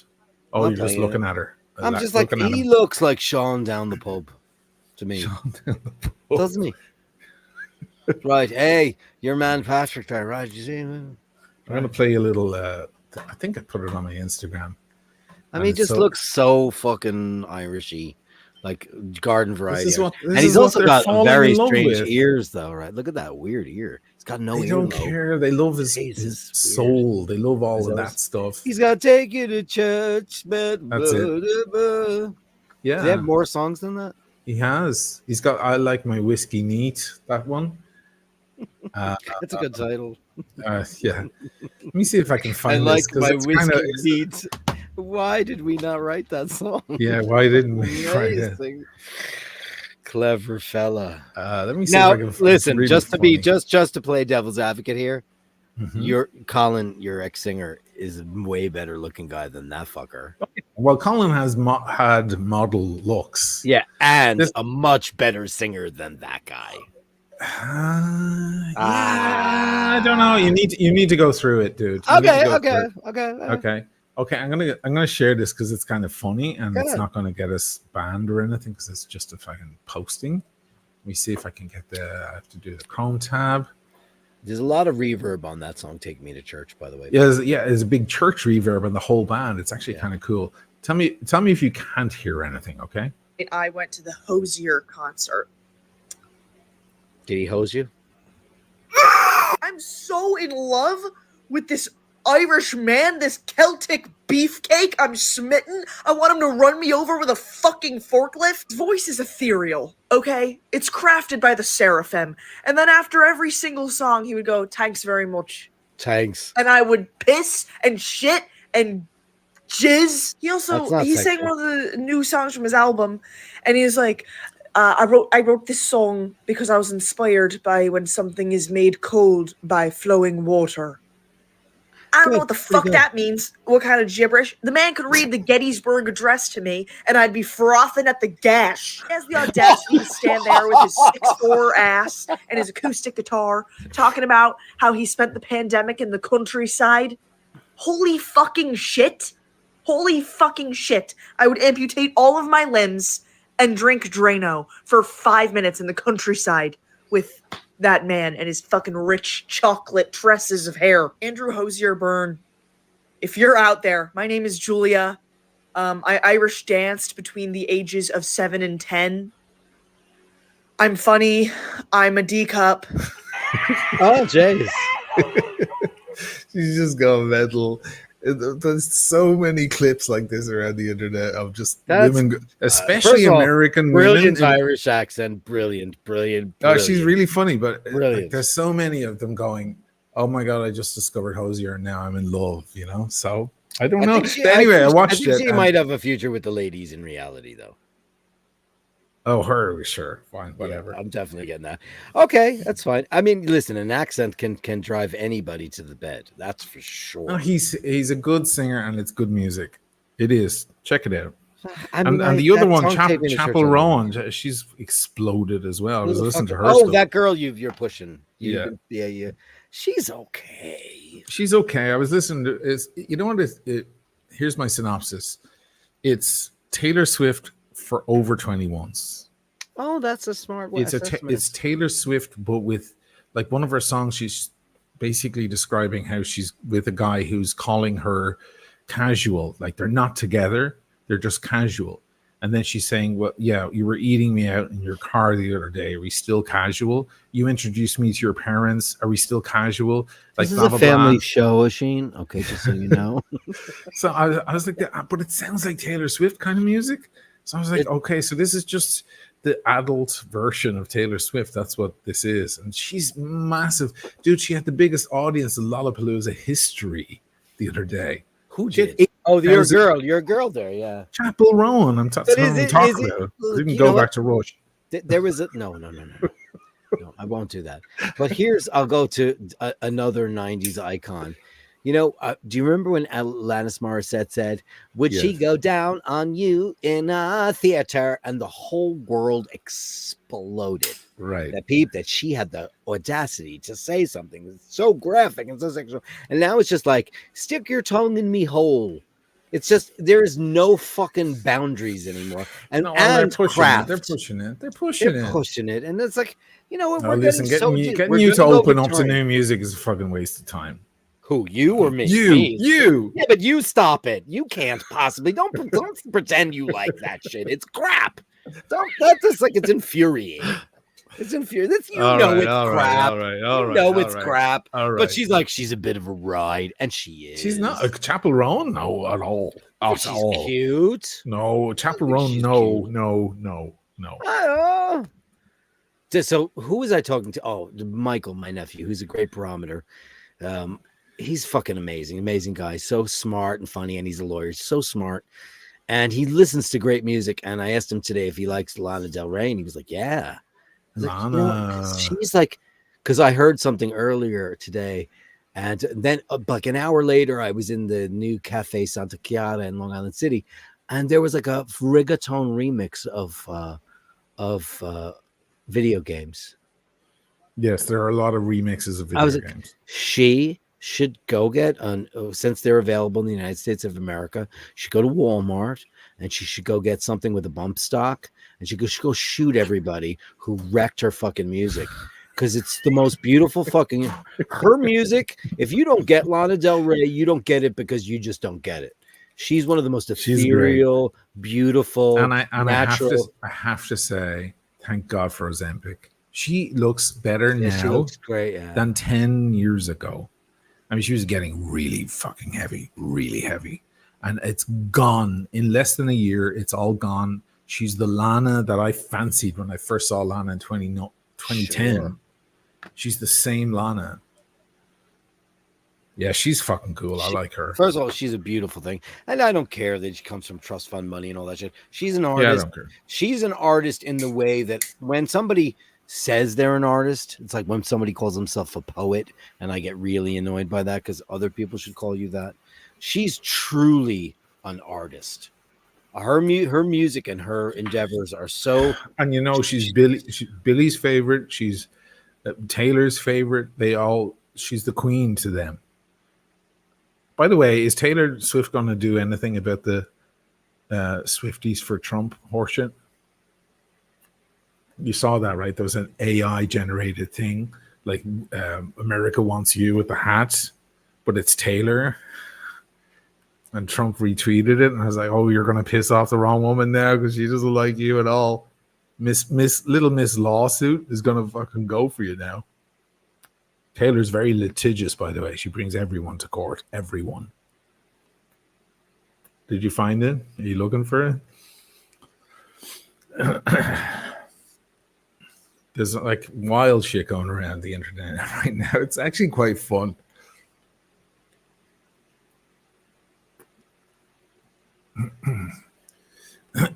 Yeah, Adrian. Yeah, like Mazzy Star without the heroin. Yeah, I was never into Mazzy Star. You muted yourself. Oh, no. Here, I'll unmute you. No, I can't. Hey. Yeah, you're back. Oh, that's weird. I thought you did a deep dive for photos. How's the wine, by the way? You know, at first I was like very worried that there was like I didn't clean this glass, because I'm really into your brother has really turned me on to just being a peasant Italian. Sure. Yeah. I love drinking out of just these little shot glasses. Yeah. Like, shit, did I not wash the soap out of this?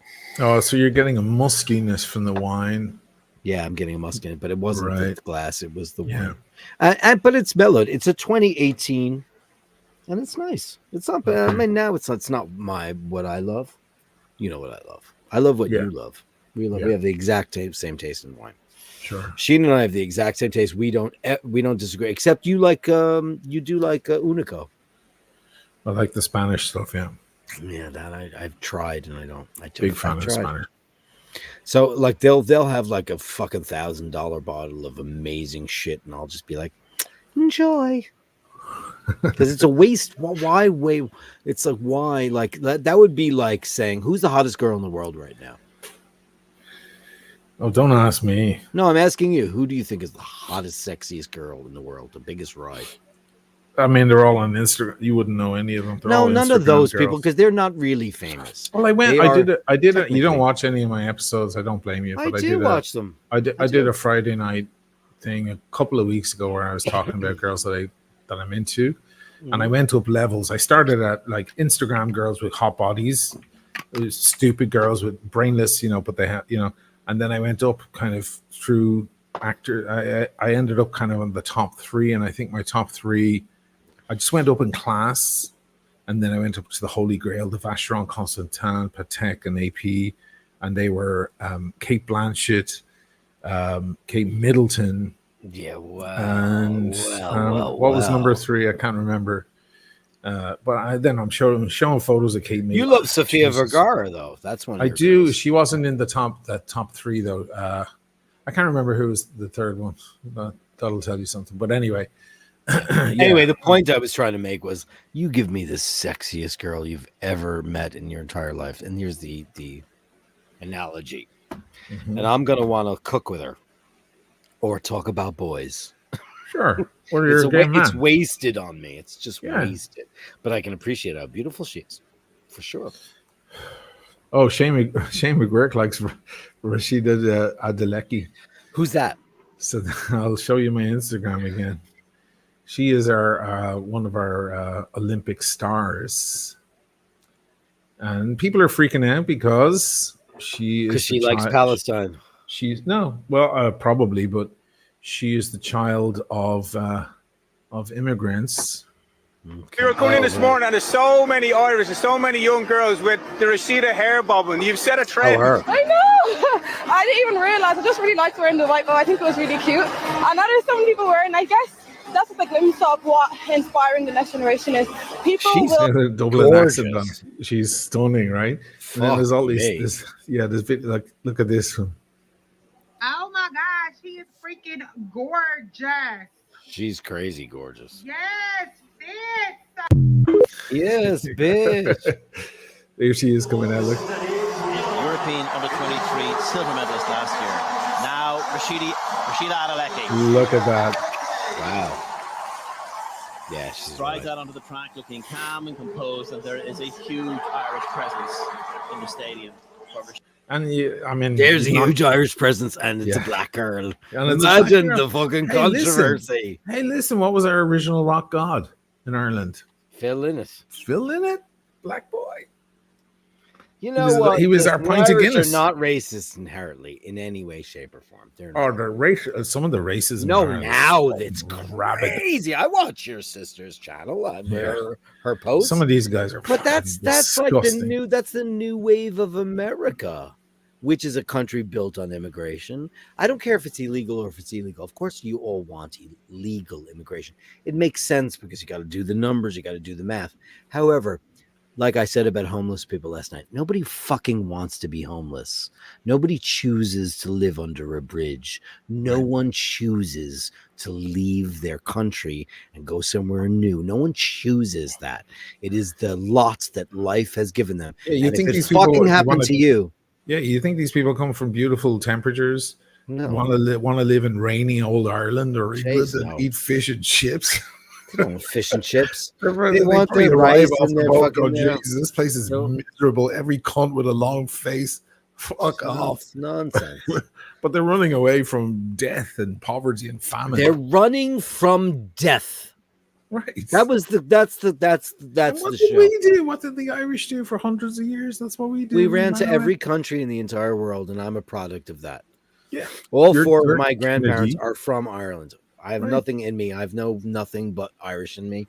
And that's a fucking mistake. It's like you even said, I'm dying for you to do some DNA.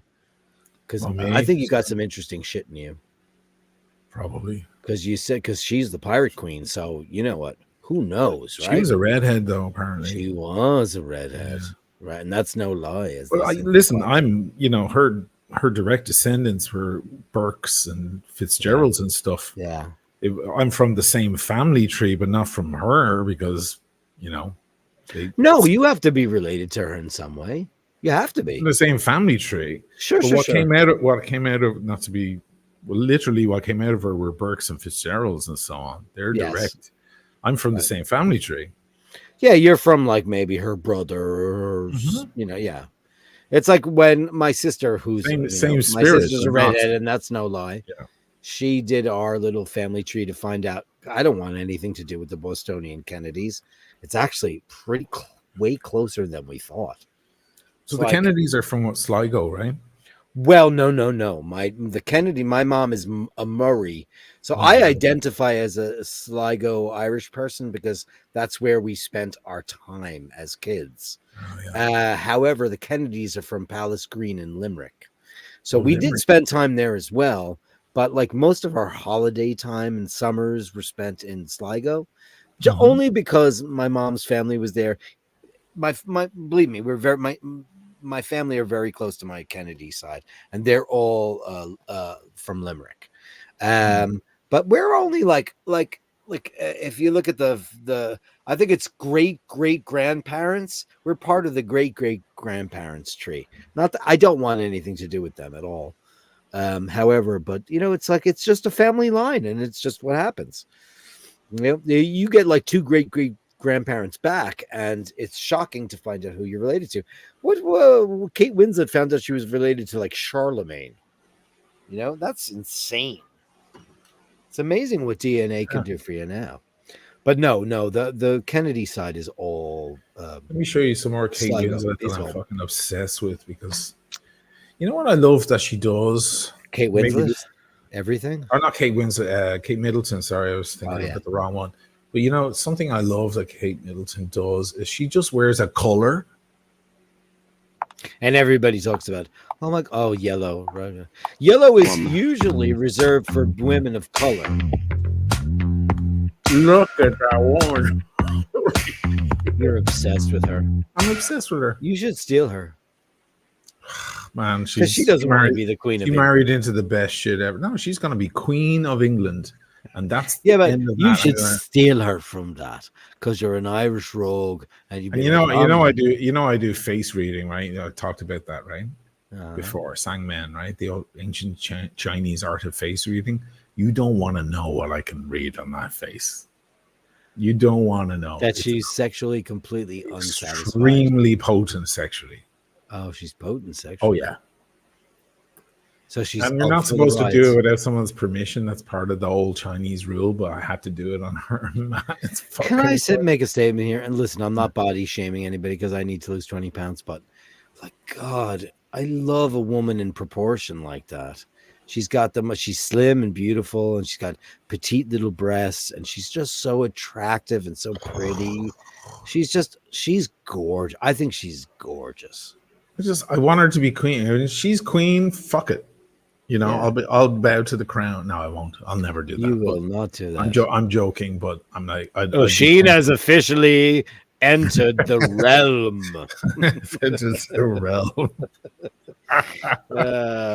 I have given up all for queen and country. Well, for that queen.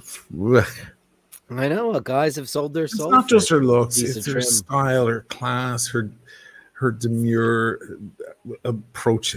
Everything is just. She's so gracious. She sees a little kid there waiting in line. She goes right up to them and says hello and asks their name. She's so she's giving. She's a servile person, and as a royal, you should be, because your entire life is being paid for by your people. So you shouldn't have any stuffiness at all, But I just love that she can just rock one color. When she came out at Wimbledon, she was just purple. She was wearing purple. Who the fuck can pull off purple? Prince can. And it was just, that was it. It's this one color. I was like, this is classic. She wears colors that are usually assigned with black ladies. You notice that? Yellow, which looks I've seen her in black. I've seen her in red. Purple on black skin is gorgeous. She tends to do that, which is very interesting because she's not pasty. She's British, yes. Pasty, no. Yes. Which is very interesting. What's going on in the chats, guys? What are you guys all talking Daniel about? O'Malley bowing to the crowd. Nah, never. I'm going to go have a pee. I'll be right back, okay? All right. Okay. Entertain the masses, will you there, O'Malley? I will. I'll try. Daniel, I'm still looking for you in the band list, and I still haven't found you. I don't know what the hell's going on. I'm going to have to do a deep dive on it. I'm sorry that happened by accident. Travis likes some Tempranillo. Me too, man. Tinto Fino, as they call it. I love that varietal. I don't know what it is. Jim Patterson likes Diane Kruger. She's great. Probably your sexiest in Inglourious Bastards. Great film. Great role for her. Yeah. Well, what are you going to do? But Dirk has very specific tastes. like certain kinds of guys, and you show him all sorts of people, and he's like, no. I'm like, yeah, but the rest of the world disagrees.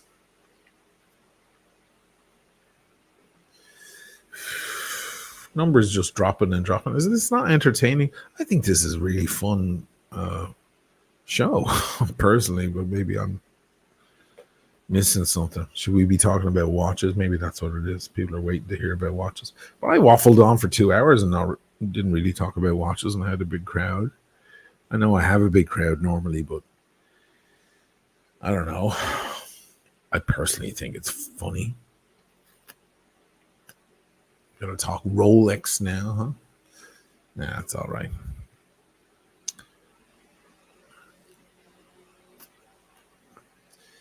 Control F or look me up. Wanted to super chat and comment. Love you and Dirk. Daniel, listen, I'll go look for it, man. Once I ban someone, they're in the list. But there's it's about 400, 500 deep. Like, it's a lot. So I have to scan through all the names, and yours isn't coming up. My fear is that your name doesn't show up the same in the band list as it does. So I was looking for other Daniels and I couldn't find it. But anyway, Daniel is banned on the list on the plane. I can see the red tail lights. Sheen doesn't like Elton John. He's okay. He's okay.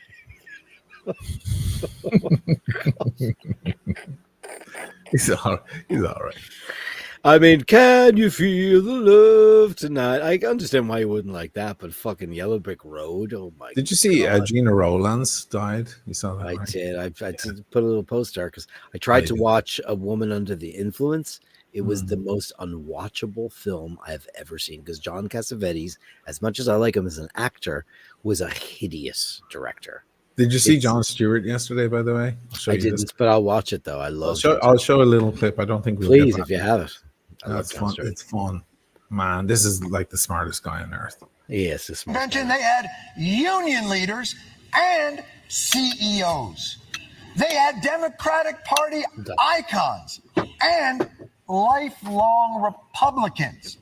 They had a guy yelling, "Screw the billionaires," followed immediately by a very happy billionaire. It's all okay if it's our billionaire. I was making fun of people for going to Yale and a bunch of people who went to Yale.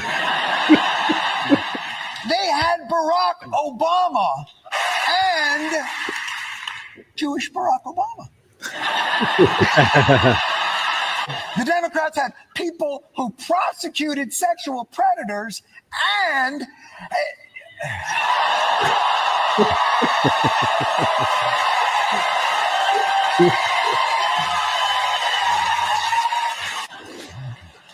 there goes that booking.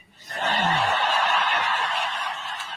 had Black Americans, Hispanic Americans, Asian Americans, gay Americans, Jewish Americans, Palestinian Well,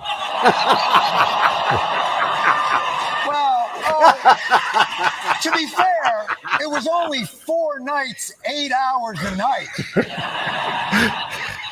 Really, it's best not to think about the consequences of our actions over there. Wow. Amazing. Wow. That guy just comes in with his sword, bang.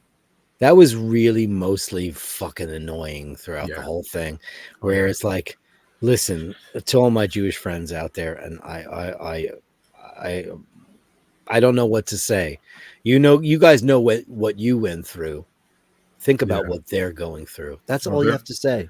Think about what they're going through. They are. There's a lot of them that are. And the Germans kill the Jews, and the Jews kill the Arabs, and the Arabs kill the hostages, and that is the news.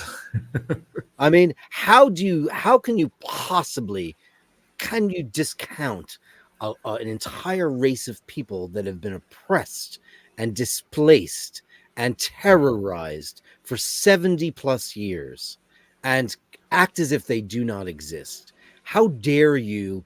How dare you? How dare you when you went through the same thing yourselves? It's crazy, isn't it? How dare you? How fucking dare you? It is it's crazy. Incredible. I don't care what your political slant is. These are people who have been displaced, occupied.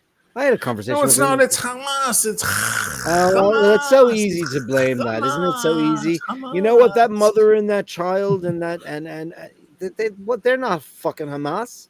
They have nothing to do with it. It's always the fucking governments. Fuck you. What about Netanyahu and all his fucking czars? Please, those guys, they're political fucking. They are the most evil motherfuckers ever. They're Did you see? Did you see Sock Guy? Sock Guy got killed. Who's Sock Guy? You don't know who Sock Guy is? No.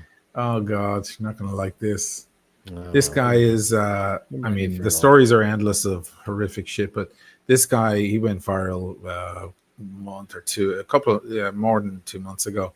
This is a sock he pulled off a kid's foot that was sticking out of rubble that he just blew up. He pulled the sock off the kid's foot and he put it in his shirt pocket, and he sniffs it every time he goes in to shoot Palestinians.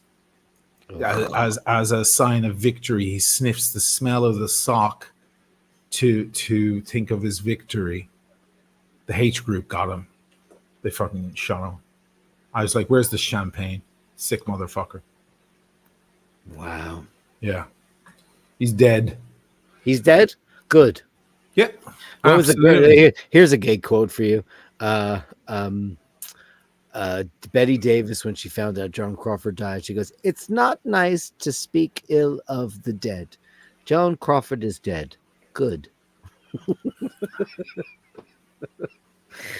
I mean, come on, people. It's you know what? When you have come from, it's like when people say, you know, the old adage, you don't know the price of an egg. You grew up with a silver spoon, like Donald Trump or somebody like somebody's grown up with never knowing what the real world is. When you have a history of, which amazes me that people can. But stop connecting it to Jewish identity. They're not Jews. No. Jews all over the world are protesting what's happening. Jews know what's happening. Mandy fucking Patinkin. Mandy Patinkin, brilliant man.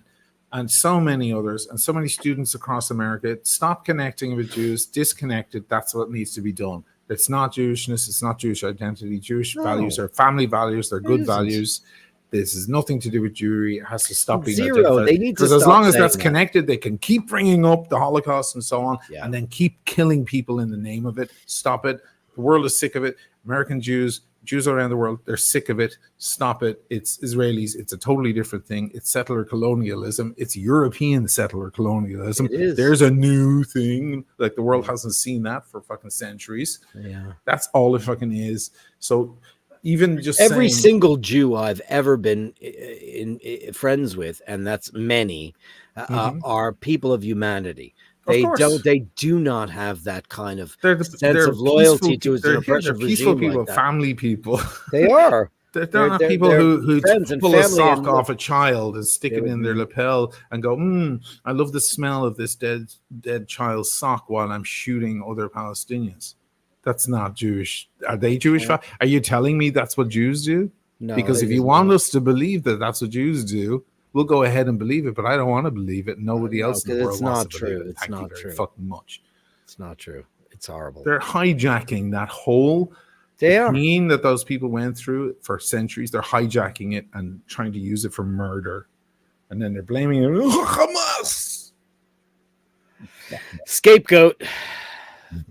Massive one. Massive scapegoat. What a terrible, terrible thing. Isn't that crazy? But anyway, where do we go from here? I don't know. We've talked our way into a corner. Where do we go? Where do we go? Let's go back onto Rush. That was better. Do you know what the shirts are wearing, by the way? I kind of like. I'm not just deliberately doing, but I actually like the texture of it. It's beautiful. It really hugs your arms a lot. It was a gift from when Mike came over here, right? It makes me look a little buff, right? Yeah, it's kind of hugging the shape. This shirt was given to me by my friend Michael Pello, who he had computer issues, and he gave me 2 shirts. He goes, "Thanks so much for everything you did for me," blah, blah, blah. And he goes, he had his truck outside, and I was giving him a hug on the way home. He goes, "I just bought a bunch of shirts, and I don't know what they are because there's no label in them." Oh wow. And it's weird he goes, because it looked so good on him. But to be honest with you, he's a big ride. He's a big muscly guy, and and he puts a fucking bag on him, and it would look great. And I said, okay, because you like these shirts? I said, oh man, it looks great on you. He goes, here, and he gave me a blue one, this one, and he gave me a gray one, and they're really, really, really nice. It's nice color, yeah. Yeah, and it's kind of shiny, a little bit iridescent, and it's it's got a bit of stretch to it. Yeah, I like that. But I've been wearing them like for a week because I really like them, and they don't make me look all that fat.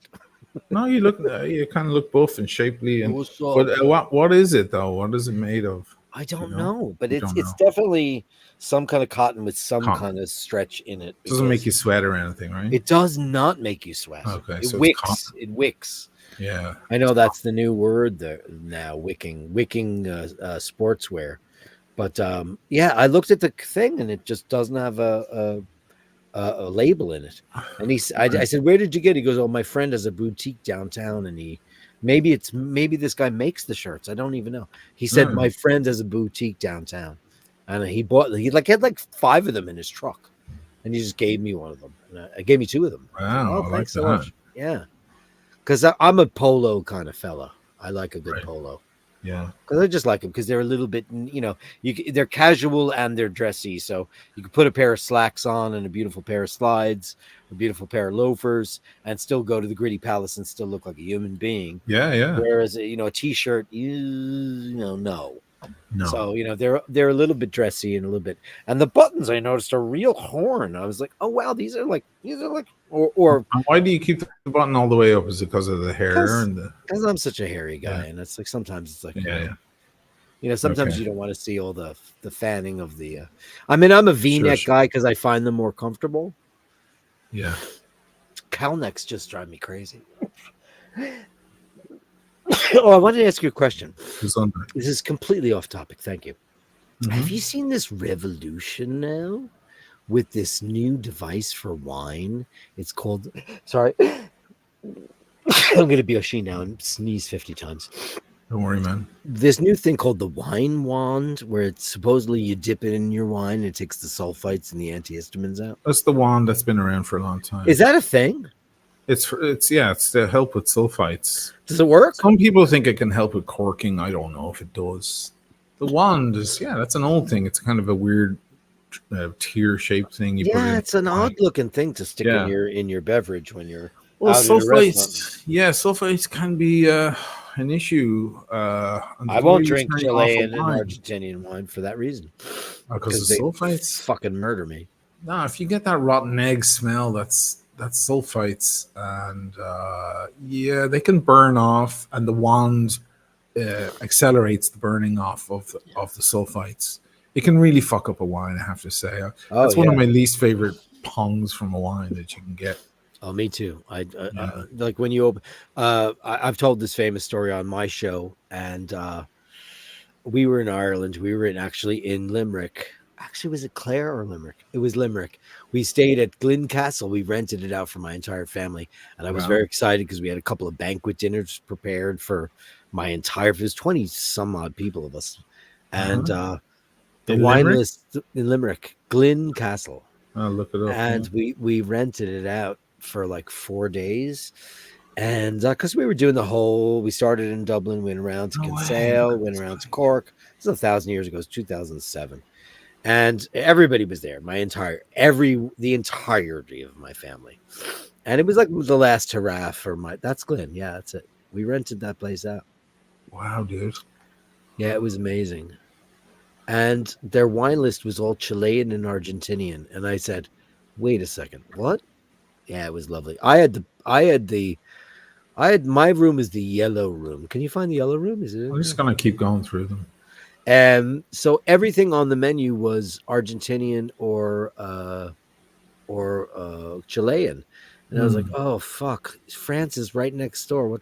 Why are you going to Chile?" I know. And they're trying to be nouveau somehow. Yeah, I had a glass of some kind of Chilean wine, and I had to go upstairs and lie down because it had ruined my night. I instantly got the congestion. And then the center brain headache. from the sulfites. It was so Sulfites. massively bad. Yeah, it's Glyn. Do you know who owns this? Which is, I found this out after the fact. Remember, did you ever see the movie Rockstar? With Mark Wahlberg? Yeah. So the guy that plays the main guy that's in Steel Dragon, he's a very famous actor. I can't remember anybody's name. That's where we had the banquet. That's the entranceway. Lovely place. I've got amazing pictures. That's actually our bathroom. Really? Wow, that was our bathroom. So shit. Yeah, it was an amazing place.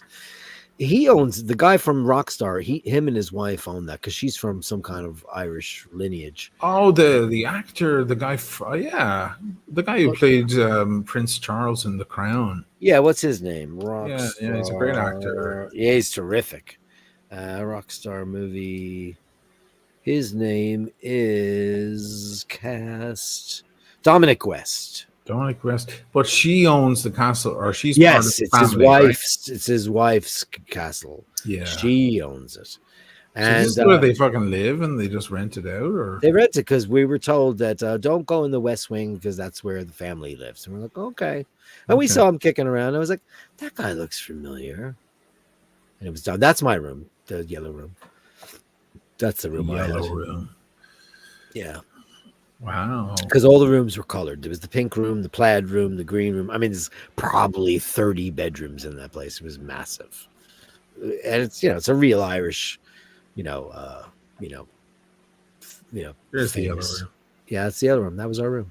Very nice. Yeah. That was a long time ago. I'm always afraid to sit in chairs like that. See those chairs? You don't. You don't sit on their decoration, right? Their decoration. I never sat in that chair. Them. Yeah. That thing looks like it's going to break apart, and then you'll owe them like $3,000. That bed was amazing. So that's the banquet room downstairs. Literally, so I had to all go the upstairs. lords and the earls that used to live there. Yeah, all the English cunts. Yeah. No offense, English cunts. Look at those thrones. All the English cunts. No offense. They love that word. Yeah, I know. It's all right. And this is why we love green, right? Isn't that the most gorgeous color for a wall? Isn't it amazing? Yeah, green. I love green. So me too. I love the Rolex green. I love all that. I love things that are green. Me too. Just green. Today I was out and about with my Rolex, and I was like, I didn't take any pictures of it today, but I was like looking at it. Every once in a while, I'd catch the side of the crystal, and I'd be like, "Yeah, baby." Yeah, that's very. I've got pictures of me and Shay at Glen Castle. She was still a baby. She was such a young girl. And like, oh, look at that in winter. In winter. That's the entrance to Glen Castle. How sexy is that? Yeah, fuck. Yeah. So this is not where my dad grew up. We have a house. It's called High Street. That's the name of the house, and it's a fucking cottage. And it's in Limerick. It's about 5 seconds from Tipperary. Like literally, you go down the block and you're in Tipperary. And it's now a big Airbnb, so you can rent it. Oh wow! So I bet you I could find it on Airbnb. Wouldn't that be funny? Airbnb. Yeah, let's have a look. High Street, Limerick. Bet you I could find it. Is this the kitchen? Limerick Vacation Rentals. Right. Look at that. Look at the old stove and everything. Yeah, it was. The place was, the food there was out. Ireland got their shit together culinarily so long ago, and of course, well, like when I was a kid, it was just the worst ever. Everything was barreled, and now it's just the most. I mean, there's nothing you can't get in our. First of all, it's the best bake ever in the universe. The amazing amount of breads and pies and cakes and scones and all that kind of stuff is just baking in Ireland is real. Great vacation rentals in Ireland. Show all. Let me see if I can find it. I know it's. He told me my everybody in my family's over in Limerick right now, pretty much except me because I had to go to fucking court. They're all over there because my dad's cousin Harry died, Harry Kennedy. And he was the real patriarch of the Irish side of the Kennedy family. So they were all over there for a big tribute to him. And I would have wished I could have gone. They have livestock. That's crazy. Yeah, they did. Well, I don't think that they were to make meat out of. Well, they probably provide the cream and the milk. And Yeah, I can't find it. It's too hard to find. But I was told, Harry told me before he died. It's a beautiful place. I've got so many amazing pictures from that time. And all the kids were kids, and now they're all adults, and they have children of their own. Like I was just mentioning, Michael, him and his beautiful wife. I mean, she's one of the most fucking unbelievably gorgeous women you've ever seen in your life. They've got 4 kids now. They didn't have any kids. They weren't even married yet. Amazing. 2007, how life can change from a time that doesn't sound that long ago, but it is. It's a long time ago. It's almost 20 years ago. It's amazing to me. Amazing. Wow. Yeah. It's amazing. Are you going to do, Scotty Love, you're going to do There Once Was a Lady from Venus? Do you know any limericks? I know a few. I know none. Go, give me a couple. Once was a woman from Kew who filled up her pussy with glue, as she said with a grin, if they'll pay to get in, they'll pay to get out of it too. That's terrible. I just know the classic one. There once was a girl from Nantucket. Right. There once was a guy from Nantucket whose dick was so long you could suck it. She said with a grin as she wiped off her chin. No, what was it? Oh, I'm messing it up. I've had a couple of yeah, you can't fluff the limerick. No, you can't fluff the limerick. Once was a girl from Nantucket. His dick was long you could suck it. This girl said with a grin as she wiped. I used to know loads. I used to know them. I don't know them. Who's got a great limerick? I don't know. They're fun as fuck, and it's always fun when you're sitting at a crazy rural bar in Ireland, like in the middle of Tipperary nowhere, and somebody will just out of nowhere just say one live, and you'll just be saying one live. Yeah, you did, but I'm just saying, like you'd be there, and your man at the end of the bar will be like, "There once was a girl from Corray," and he'll just go off, and then he'll just go back to his drink. It's funny stuff. Well, everybody likes the filthy ones. So they're the ones that everybody likes. Because there's the clever ones and then there's the filthy ones. You looking up? Oh, this is a good one. Oh, yeah, I remember this one. That elegant lady, Miss Coleshill, inadvertently sat on a molehill. The resident mole put his nose up her hole. Miss Coleshill's all right, but the mole's hill. I fluffed it. Miss Coleshill's all right, but the mole's ill. That one's a fucking tongue twister. That's tough.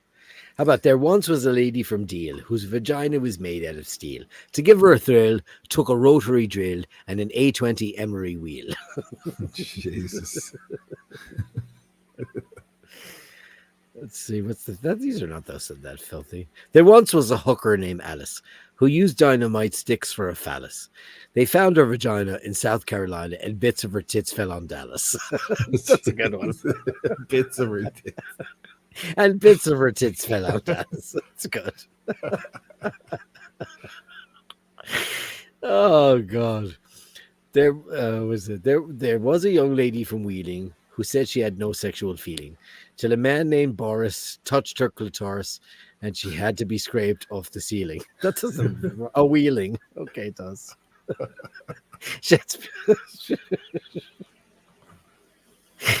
Oh, God. There once was a young man from Bear Pass whose balls were made out of brass. When they tickled together, they played stormy weather and a lightning shot out of his arse.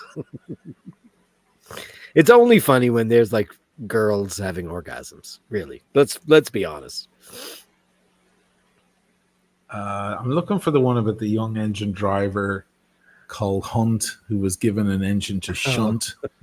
As he's oh fuck! Actually, I know, but it's really clever. Let me. No, I won't fluff it. I'll try and find it. Oh yes. There was a young engine driver named Hunt who was given an engine to shunt, saw a runaway truck, and by yelling out "duck," saved the life of the fellow out front. What did you think I was going to say? So I thought you were going to say cunt. That's the whole thing. So you think you're going to give a filthy one, but you make everyone think of it. That's funny shit. There was an old Countess of Bray, and you might think it odd when I say that despite her high station, rank, and education, she always spelled cunt with a K. You know, the drunker I get, the more I remember them. Is that right? So I was out with my daughter one time, and I had too many drinks. And the following day, she was like, "Dad, you were pretty hammered last night." I was like, "Really?" And she's like, "You started singing a song about in September, as near as I remember." I was like, "What? Really?" So the thing is, it was early last September, as near as I remember. I was walking down the street, drunken pride, when I fell into a gutter, thinking thoughts I dare not utter, and a pig came over and lay down by my side. As I lay there in the gutter, thinking thoughts I dare not utter, a fair young maid came by, and she did say, "You can tell a man who boozes by the company he chooses." And with that, the pig got up and walked away. Usually, I need more drinks of me, and then they come out. A pansy who lived in Khartoum took a lesbian up to his room, and they argued a lot. And who would think who'd do what? And they did which to whom and did everything. That makes no sense whatsoever. This is the best. I'm on the best of Irish politically correct limericks. They're not very good though. I'm looking for something funny. Now the best ones are always a little bit clever. Actually, the limerick is a very clever system of language. Where's the one? Oh yeah. This describes the limerick. You ready? The limerick packs laughs anatomical into spaces that are quite economical. But the good ones I've seen so seldom are clean, and the clean ones so seldom are comical. You want the filthy ones. An Anglican Archbishop of Hong Kong has a thing that's 12 inches long. He thinks the waiters are admiring his gaiters when he goes to the bathroom, but he's wrong. Oh, Jesus. That's got so many. Like, I just had PTSD from that. Oh, that's not good. How many fucking old men have pulled out their fucking Peter at the fucking urinal when I was a kid? I'm like, always ran like the devil, too. Always did. I was always the smartest fucking future homosexual in the room. Because it was always like, Jesus Christ, that's not how I ever wanted to be. In the jacks. Yikes. Oh, this is one I used to say all the time. There was an old man from Japan who cannot fit his poems to scan. When asked why, he replied with a sigh, "It's because I always try to pack as many words into the last line of the poems as I possibly can." Great. That's a great one. You know what? It's worth sitting down for an afternoon and learning like 5 or 6 limericks, because when you wind up at a wedding or a fucking party or something, you can come out with them. It's something all gentlemen should equip themselves with, I think. Anybody from what is a Ireland doesn't have gentleman that problem anymore anyway? I mean, like, everything's so fucked. Everything's so fucked. You can't even meet a person Stop in it a with party. your fucking things aren't the way they used to be. You keep doing that. Because it's true, but it's like, don't be a denier. You're a denier. You're denying it. You know why? Because you're not going to parties. You're going like, and you're not online either. I'm so going you're not to even fucking parties. Yeah, I go to parties. You go to parties, and maybe in Florence, I went to a couple, and I wound up surrounded by 24-year-old students of the Fashion Institute. Are you feeling like dirty old man, or are you feeling like I could get that? Now, some of the girls are like, you know, they have that look, and the like, he's older, but I'd fuck him, you know. Well, that's true of most of them. Yeah, most of them have that. There's a big daddy thing going on there, and you know, I get it, because I think a daddy's hot. I do. I've always been attracted to the daddy thing. I don't want to be a daddy. There's that thing that's going around the internet. Oh, your dad keeps bees. That's so nerdy. Oh, he keeps bees. But it's kind of cute. He keeps bees. There's this thing that everybody acts to, and what does he do? Like, What age is your dad? And He like. I think I want to fuck your dad. That's the end of it. Oh, that's it. I think It I want starts to out like, oh my god, your dad keeps bees. That's so stupid. And then it's like, it's kind of cute. Like, does he do keep bees? What age? And then it ends. Always had a. I think I want to fuck your dad. I had such a fucking crush on my friend John and Jeff DeLucia's dad. He was a doctor. He was very interesting. Oh, he's a lawyer. Sorry, he was just such a fucking older ride. He's long dead. But I was like, you know what? Because he was more interesting, and I didn't do drugs, and his kids both did. And he used to like bring me home, drive me home after I hung out with the Delucias, and he'd be like, "I can talk to you because I know you don't do the drugs. I want to make sure anytime my boys are interested in the drugs that you come to me and you feel like you can talk to me." And the whole time I'm thinking, I'm like, this could turn into gay porn. Oh Jesus! And I'm 14 because I was Lolita when I was 14. I was. Oh, you were Lolita. I was absolutely that. I had like, you know, I've said this 1,000 times, and I'm not ashamed of it in any way, shape, or form. I had a 45-year-old boyfriend when I was 14, 15, and I started it. He didn't start it. I like pursued that shit. I made that happen. He was not. People are like, he should have been arrested. I'm like, maybe he should have been. Yeah, it doesn't matter. He should have said no. But you know what? Like, times are different, people, and, you know, fuck off. And you know what? I had the best time of my life at the time, and he's dead, so I can say it now. And, right, so you can't get picked up by the cops. No, well, I can't pick him. He can't get picked up by the cops. I would never say his name anyway. But what a wonderful, beautiful person. And shit. You know what? I Lolita'd the fuck out of that. That's and, Lolita. That's Lolita. I Lolita'd the shit. I was. That's not good. I Lolita'd out of James Mason like you have no belief. Dang. And you know what? Because you know what? When kids hit puberty, they get fucking horny. And you know what? Sometimes they're the aggressor. I was the aggressor in this situation. 100%.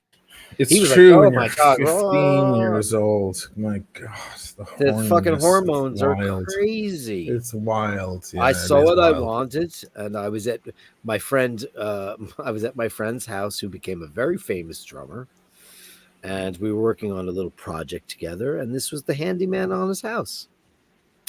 And we had coffee one morning, and I was like thinking to myself, I like that, and I eventually got it, and I had it for quite a long time. Listen, some people are just, they have that propensity. Hey, that doctor, she was into older men, man. It was like I was as young as I was 11 years older than her. I still am. And I was as young as she would think about dating. You know, it was all old. When she fancied fellas, it was older men. She'd fancy like actors in their 70s. I'm like, what the fuck? Like, that's weird. That's old. That's old. You know? So you see De Niro, we were in a store. She saw De Niro on the Xenia sign, you know. De Niro walking down the streets of Tribeca in some lovely big fucking coat with a suit. Sure. And she's like, oh, he's such a fucking He was a ride. And I'm like, he's 72 there, or 70, you know. And she's like, I don't care. I don't give a shit. What's that movie with Charles Grodin? That's the best movie he ever made. He ever made? Yeah, Charles Grodin. Oh, you're talking about Midnight Run. Midnight Run. That's him at his zenith of sexiness. He was so sexy. He's about 45 there. He's about 45 there. Absolutely, which is the zenith of men. 45 to 50 is when men are if they're handsome men. I mean, if they're handsome men. A lot of when men Bruce Willis was not 30s. Statham, yeah. I mean, if you're into the pretty thing, but like man looks best at 45. It's just amazing. It's an amazing year for them. Now, De Niro, I mean, that's a very funny thing because now he's he's elderly. He's really changed a lot. He's elderly. Elderly is not sexy. Sorry. I'm looking for De Niro in Midnight Run. That's a great film. I was going to do a watches and movies about that movie because watches are actually a big theme in that. Are they? What are they wearing? He needs to get a new watch. Remember, his watch is always always wrong. And it's a symbol that he's hanging on to his past with the wife. And he's like, I always thought maybe we'd get back together. And Charles Grodin is like, sometimes you just got to move on, get a new watch. Do you remember? Yeah. Oh, yeah. I mean, that's De Niro at his zenith. Like, he's a bang there. Yeah. He's easily, he's in his mid 40s there. Yeah, it looks great. And he was really good at comedy. That's one of the very funny first comedy. King of Comedy, apart from King of Which Comedy. is not. By the way, funny. that scene always broke me in two because I missed a lot of my daughter's upbringing, and she brings out the fucking babysitting money to help him. He hasn't seen her in so long. That fucking scene broke me in half, man. But yeah, he's really good looking there. Charles Grodin, he also passed away a few years ago. He did. Genius as well. Andrew says, I was in college with a woman who was 36 years old when everyone else was 21. She said she only wanted 18-year-old or younger boys. She became a teacher. Now, Andrew, she's a pedophile. That's different. Because when the older person pursues you and you're a young person, that's when the flags come out. I'm sorry, but I have to disagree with you on this. All if you're right. pursued by a very an under 18, it's your responsibility as an adult to shut it down immediately. Because they have no fucking clue what they're doing. They're just, they don't know. You're supposed to, you as the adult, you're supposed to know and say no. Can I get very controversial here? Oh, man. You sure? How much wine do you have in you? No, I'm done with the wine. The bottle's finished. You can say whatever but don't admit any more stuff you already admit. What's to admit? Well, you just admitted about that thing with the Lolita. That I low-leaded the old man? Right, that's an admission. No, it isn't. It's like it would be an admission if I said the cops would be at my door if I said I was 37 and they were 14. Right. No, I just think that when you pass puberty, like everyone else in the animal kingdom, maybe you don't have the level of maturity to make the right decisions. However, you are now at your sexual prime. So, right. I mean, that is the way God intended it. I am not interested in any way, shape, or form with anyone who's young. I've never been attracted to young. I'm not attracted to youth. Never. Disclaimer. But I just think that, like, when I was 14 years old and I found somebody who was 40, whatever, attractive, maybe they should have shut me down, but they didn't. And I'm glad that they didn't. I just think that, we are putting this 18. Who came up with that number? Because, like, you were fucking people before you were 18. It's probably not yet, but it's probably not. And listen, it's just a general number. I think, people make stupid decisions. People go to prison because 45, they fall in love with somebody who's 16 and they're 19. There's not much difference between that. There isn't. There's not much difference between that. I mean, you're right about the fact that there shouldn't be the predator on the other side. It's when I had a little fling with a 24-year-old there 2 years ago. It was barely a fling. It was just a thing. Yeah. I was like, well, you have to initiate it because I'm not going to be I was 49, 48. Right. It won't matter in the eyes of the law who initiated it. It won't. I mean, she was well in age anyway. Oh, right. But I was like, she was like, I feel like we're going to make out now. And I was like, well, if that's going to happen, darling, you have to do it, not me, because otherwise I'm the filthy old man hitting on the younger girl. So she went for it. And I was like, okay. But she wasn't 17. Off to the races. She wasn't. She wasn't. Yeah. She wasn't 17. 24 is. If she was 17, I'd be like, darling, I'm flattered, but, go home. Go home. Go home. Because you don't know what the hell you're thinking when you're 17, 15, whatever. I mean, I couldn't even think about that when it gets below. I couldn't 18. either. I have never been attracted to young. Even when I was, Paul lied to me, told me he was 33. I was 24. He said he was 34 or whatever he said. And I was like, oh, great, because that's in the age range that I like. I didn't want anyone my age or younger. I've never been attracted to anybody younger. How much older is he? He's a week younger than me. No, he fucking bullshitted. He lied to me. He made up a fucking name. He said his name is Mario Lacavalla. Totally lied to me. You went for that. You went, I want the Italian style. I was like, oh my God, he's in his 30s and he's Italian. I'm down. Yes. Sign me up. Yeah.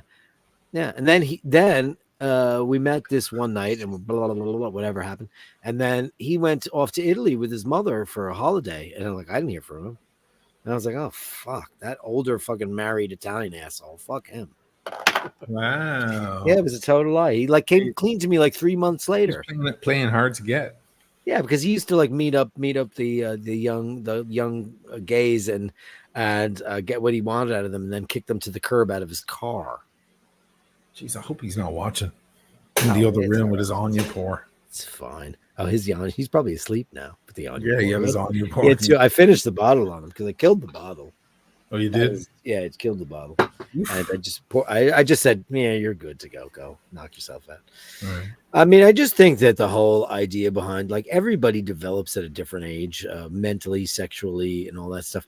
And while I think it's a very good rule of thumb to keep older people away from younger people, I think 18 is ludicrous. Really? Wow. I mean, I started fooling around with people when I was 14. Yeah, but they were way older. That's the only problem. Not all of them. 14 with 14-year-olds. Not all of them. Just the one of them. Sure. I mean, you have like your friends that you like, you know, you show me yours, I'll show you mine. All that shit happens. That's very natural when you're a kid growing up. You know, you know, you play a game of spin the bottle or whatever it is you do. That happens. It happens with everybody. I'll never forget when we were like 10 or 12 years old. My neighbors, the Francois, like had this girl down the block, and we played spin the bottle. You know, because it's curiosity. You know, because this stuff is emerging. Yeah. But, you know, you're discovering stuff. You're discovering things about you, and we all develop at different times. But you know what? A cat can get pregnant at 6 months of age. Yeah, the animal kingdom is different. Well, we're animals too, though. We're a bit more evolved, I think. We're a bit more evolved. Maybe am I programmed? Maybe I'm programmed. I think we're all programs. I mean, I've seen instances where like there are pedos and there are pedos, you know, and then there are people that were in relationships with people that were just under the minimum of the age of consent, and they wound up in prison, and it's a tragedy because they loved them. It's not like Let's face it, there's a lot of pedos walking around who will never know because they'll never do anything. They'll never do anything, right? Yeah. They'll never act upon it. It's like the Lars von Trier thing. Nymphomania. Yeah, it's like they just 90%, 95% of pedophiles never do anything. They get married, they have kids, they never admit it to themselves or to anyone they know, and they never act on it, and they die with their secret. Right. That's 95% of pedos. I told you just hear about the ones that acted on it and got caught. They're the only ones we hear. They're the ones that get caught. I told you that. I think I mentioned this story to you back. And this is have as light a cigar. Have any more booze? I was sitting at my whole family went to Yates Country. We're in Sligo. We're in Inniscrone, and I just needed a fucking break, man, from a week of nonstop caravans of family. I just wanted a day to just clear me brain, right? So I go down to Killala Bay, and I go down there, and I sit on the beach. I'm sitting at a park bench, and this older fella comes near me. It's 2007. I was considerably younger. He sits down. He's like, "Oh, gorgeous weather." I'm like, "Oh, it's fucking perfect." He's like, "Oh, are you Yank?" I was like, "Yeah, I'm Yankee. I'm from New York." He's like, but are you? Do you have family here?" And I was like, "Yeah. My whole family's from here." And we have a talking. And this guy, I could tell for a fact that he was a closet homosexual. I could absolutely tell. He was having a bit of a mac on me, and it was nice. And he was like, "Can I give you a ride back to where are you staying?" I was like, "Oh, we're down at the Holiday Homes." He's like, "I'll give you a ride." I said, "Oh no, I'm grand. I'm gonna walk." I took the day off so I could be by myself and have a ride. And he goes, "I'm in a really miserable marriage, and my wife she's very Catholic, and we raise our kids, and I'm all alone, and I fancy the fellas and that." And he gave me the fucking whole spiel. He spilled his guts to me. And I was like, "I'm so sorry for all of that, but I can't help you." Yeah. You know, he's like, "Oh, can we go in the car?" Really? He propositioned me. He's like, "Have a fool around in the car. Have a car up the street." And did you have a few drinks in him? I don't know. I didn't. There was no drinking going on because he just approached me. I was sitting on a bench on the fucking beach on the Atlantic Ocean. And I felt so bad for him because he's probably a man in his 60s and he's an older man and whatever. And it was just so sad. I was thinking about Ireland. He's like, "You have no idea what it's like." I was like, "Yeah, I do. I know." It's like, "Oh, you get married. You get forced to get married when you're a young lad." And I'll show you blah, blah, blah. And I was like, "Oh, fuck it. I'm so sorry for you and your shitty life. But have a nice day." Sad existence, yeah. Yeah, and Ireland was, Ireland is so, they're the worst Catholics in the world now. I don't think any of you guys are follow the Catholic religion now. That Catholicism must be dead in Ireland. Nobody gives a shit. It's almost dead, right? I mean, I don't know. I'm the wrong person to ask, but Well, I don't think yeah, that we're you definitely, we're moving along. We're moving along. Scotty You want Love to wrap it up, says, Sam? yeah, we'll wrap it up now. I'm out My of life is booze. 58. She's married to a guy who feels like he's 16. How old are you, Scotty Love, if I'm asking? You can send it in the private email. Shane McGee says, gay encounters from the past sound sleazy. Or was it a repressed religion? Yeah, well, because it was so forbidden, Shane, back in the day. Now it's like, I'm a dandelion. I'm a cactus flower. Everybody can be whatever the fuck they want now, which is great. More power to you. But back in the day when it was really dark and mysterious, it was way fucking better. It was fun, more fun. It was so fun and exciting and thrilling. Did you ever were you ever in an experience where you wanted something so badly and you knew you shouldn't have it? It should be forbidden. You can't have it. It was that. It was a better time, and now everybody can be whatever they want. I'm a speedmaster. I'm a yacht master. I'm whatever I want to be. Do I look like a That's the way they speedmaster? used to be. Yeah, it's better now. It's better now for everybody, and I get it. Danny Gutierrez says, "Ush, retracing your steps in Ireland soon. Sending my trip plans." Oh, he's got. Did you unblock him? I still haven't been able to figure out. He'll get you, Daniel. He'll get you. Yeah. Going to send email soon to Dirk to see if it stands searching. Dude, you're not blocked on my well, you saw what I found as the best chowders, so there's a lot more chowder out there to be had. But I must have had 40, 50 chowders while I was there, and you only saw like 10 of them on the videos. Yeah. I left out all the bad ones. But yeah, good. Nice. Sounds like a great trip, my friend. Yeah. Let's wrap it up, dude. Yeah, let's wrap it up. Guys, thanks so much. This is the iBashers. This is Classic Friday Bashers. Thanks so much for tuning in tonight. And we want to thank everybody who super chatted tonight and anybody who considers doing it. Andrew Wolkowicz, Dean, Shane McGee, Travis Watts, Edgar Wolkowicz, Travis Watts, Nathaniel Hahn, and Shane McGee, Frank Amana. Thanks so much, and great to meet you, man. Frank Lamana in the chat. And Giuseppe, thank you so much for showing up. Guys, thanks so much. And, remember to hold the door open, say please and thank you. And always remember, when you encounter unkindness, you can't always be sure what that person's going through. You know what? They might be a really, really, really super great person going through something really, really, really, really bad. Either that or they're a fucking cunt.